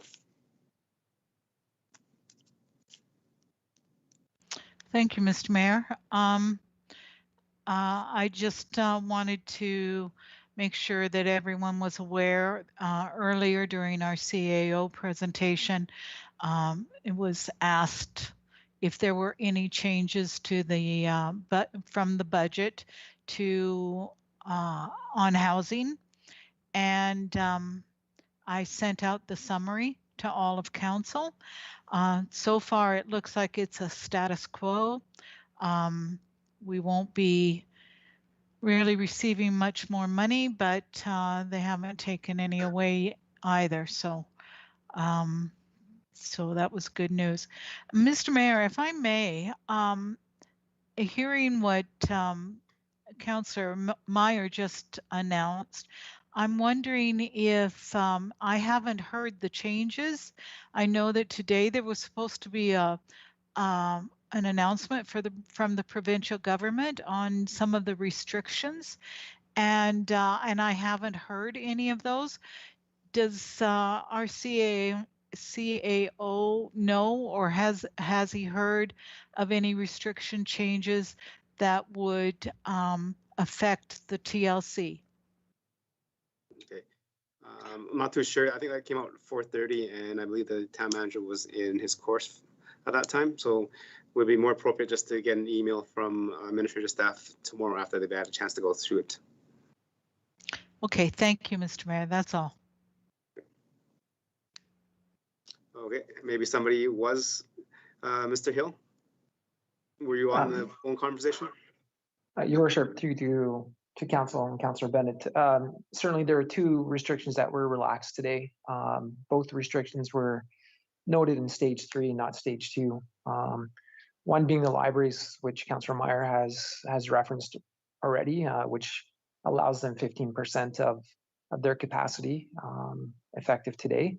And the second is low intensity adult fitness can commence. So at this time, high intensity can commence from an adult perspective, has to be on a one-on-one. So one trainer, one person in the high intensity, but they have permitted low intensity activities to commence in group settings for adults. So some of those examples are low intensity yoga, Tai Chi, rock climbing are a few of the typical types of examples of low intensity. So you won't have a spin class or those types of things happening. Weight training is another low intensity potential that could impact the TLC in some of the programs that they provide. Certainly from a swimming pool perspective, which has been a bit of a hot topic, this would essentially probably allow some lane swim to open up with respect to it's considered low intensity also. So there are some provisions there that certainly encourage more to open up with the TLC, but those are the only two items that receive further relaxation of restrictions. Everything else captured in stage 2 has been bumped to a later date or stage 3. If things improve over the next 3 weeks, there could be announcements from the government to relax restrictions for those that were captured under the stage 2 banner. However, at this time, those are the only two items that they will effectively provide restrictions to effective today. Okay, So just the question to the general manager then, you said, so some of the restrictions that were part of stage 2 have been pushed back to stage 3? Your worship, stage 3 or later date in the next 3 weeks. Okay, yeah, so there's a lot of moving parts still, so we would appreciate an email follow-up so that we have a kind of idea what's happening. For sure. Okay. Thank you. Councillor Bennett, anything else? No, Mr. Mayor, thank you. Thank you for that information, administration. Councillor Plechko? Nothing this evening, thank you. Councillor Laurie? Thank you, Your Worship. I was going to just touch briefly on some of the change in restrictions, particularly amongst the library. So I'm glad to hear that we have some update on that already. And I look forward to the update from the TLC. I know they'll be diligently reviewing all of the changes to see what they are going to be able to open and allow access to for our community members. I just wanted to highlight today, I know it was briefly mentioned, but again, it was fantastic to have a meeting with our MP, Dane Lloyd, this afternoon to discuss with him Stony Plains priorities and things we'd like to see in the federal budget. So it's great to have those opportunities even in a virtual environment. And then also just wanted to encourage everybody to make sure they're attending the Greater Parkland Regional Chamber of Commerce AGM coming up this Thursday. That is all I have this week. Thank you very much, Your Worship. Thank you very much, Councillor Laurie. Deputy Mayor? Yes, Your Worship. Briefly here, I'm very happy to hear you mention earlier on today's meeting about being safe around our drainage ponds and stuff like that. It was a great reminder even for myself to keep that in mind. And I'm hoping that maybe the Public Works will put up adequate signage. I don't know whether they are planning to do that, but usually in the walk entrances where people go, just to caution them and even like stay off the ice, thin ice, those types of things. So very happy to hear that. One thing today too, I was driving around town and I noticed the RCMP sitting at a 4-way stop. And I went through the intersection and then I turned around and pulled up behind them and asked, like what's going on type of deal. And they were actually doing stop sign violations in the town here. So I was really quite happy to see that. It was needed. He hadn't been there that long and had already written 6 tickets. So I asked him, how did I do? And he said, well, I didn't come around to chase you. So obviously my stop was still sufficient. But it was good to see, that they are out there and doing those things. We often don't see that. I don't see it and I'm around town a lot. So I thank them very much and welcomed them back.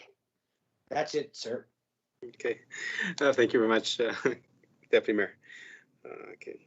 And for myself, it's just, I think, just maybe another question for our administrative staff to ask AT is a concern regarding southbound on 779 at the Willow Park.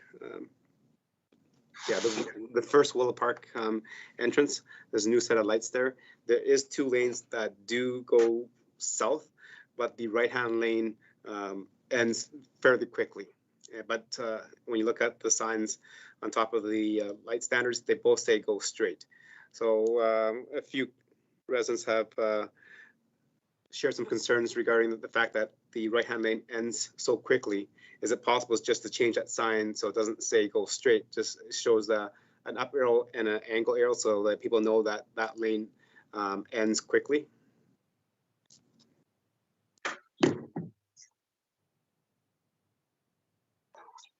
Your Worship, we'll discuss this with Alberta Transportation, and thank you for the information. Thank you. And again, just another thing for Alberta Transportation is I've received a few complaints about a huge pothole on the slipstream off 16A in front of the Chrysler building. So if that can be addressed soon, it is, from my understanding, it is a large hazard. I haven't driven on myself, but lots of reports have been received.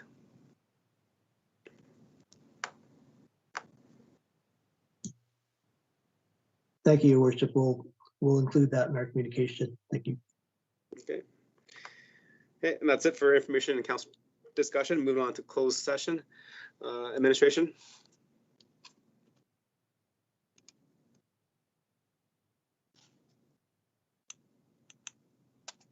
Okay, thank you. So to the members that are watching, as council goes into closed session, the meeting is not recorded or live streamed at this point in time. If you'd like to be notified when council comes out of closed session, there is an email address that is on the screen right now.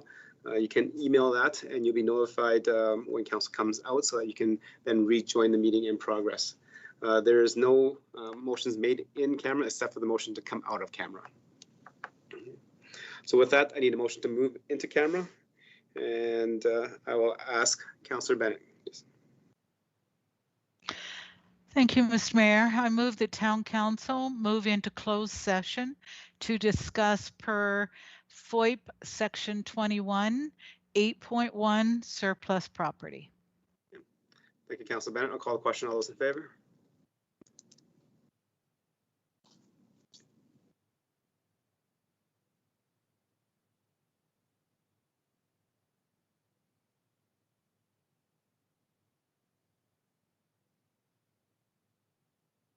Mr. Mayor, I can see 6 hands in favor, just not Councillor Bennett's.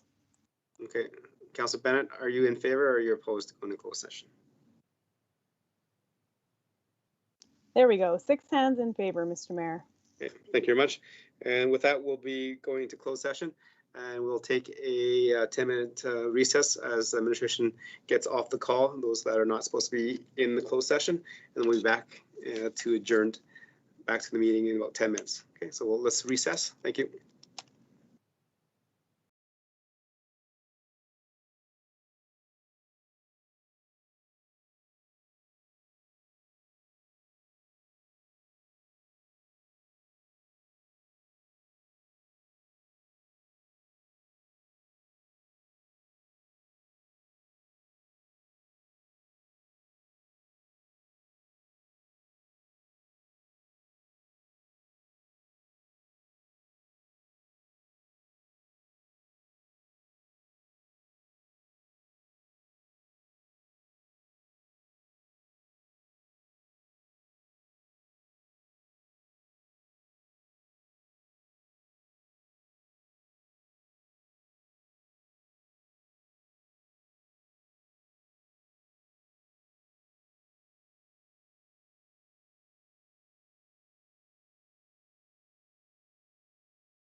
Okay, welcome back.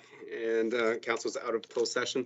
The motion from Councilor Meyer to move out of closed session was approved and passed unanimously 7-0. Administration, earlier we went to closed session and we left an email on the screen for anybody to contact if they wanted to be notified that council is out of closed session. Has anybody sent an email that they want to be notified? We did not receive any notifications, Your Worship. Okay. Okay. With that, so we don't have to wait. And going there. Okay. With that, we had a good conversation. There is no direction at this time. So with that, the GMP meeting is adjourned. So thank you very much, ladies and gentlemen. Have a good evening. Have a good evening. Take care, all. Thank you. Thanks, everyone. Have a good night.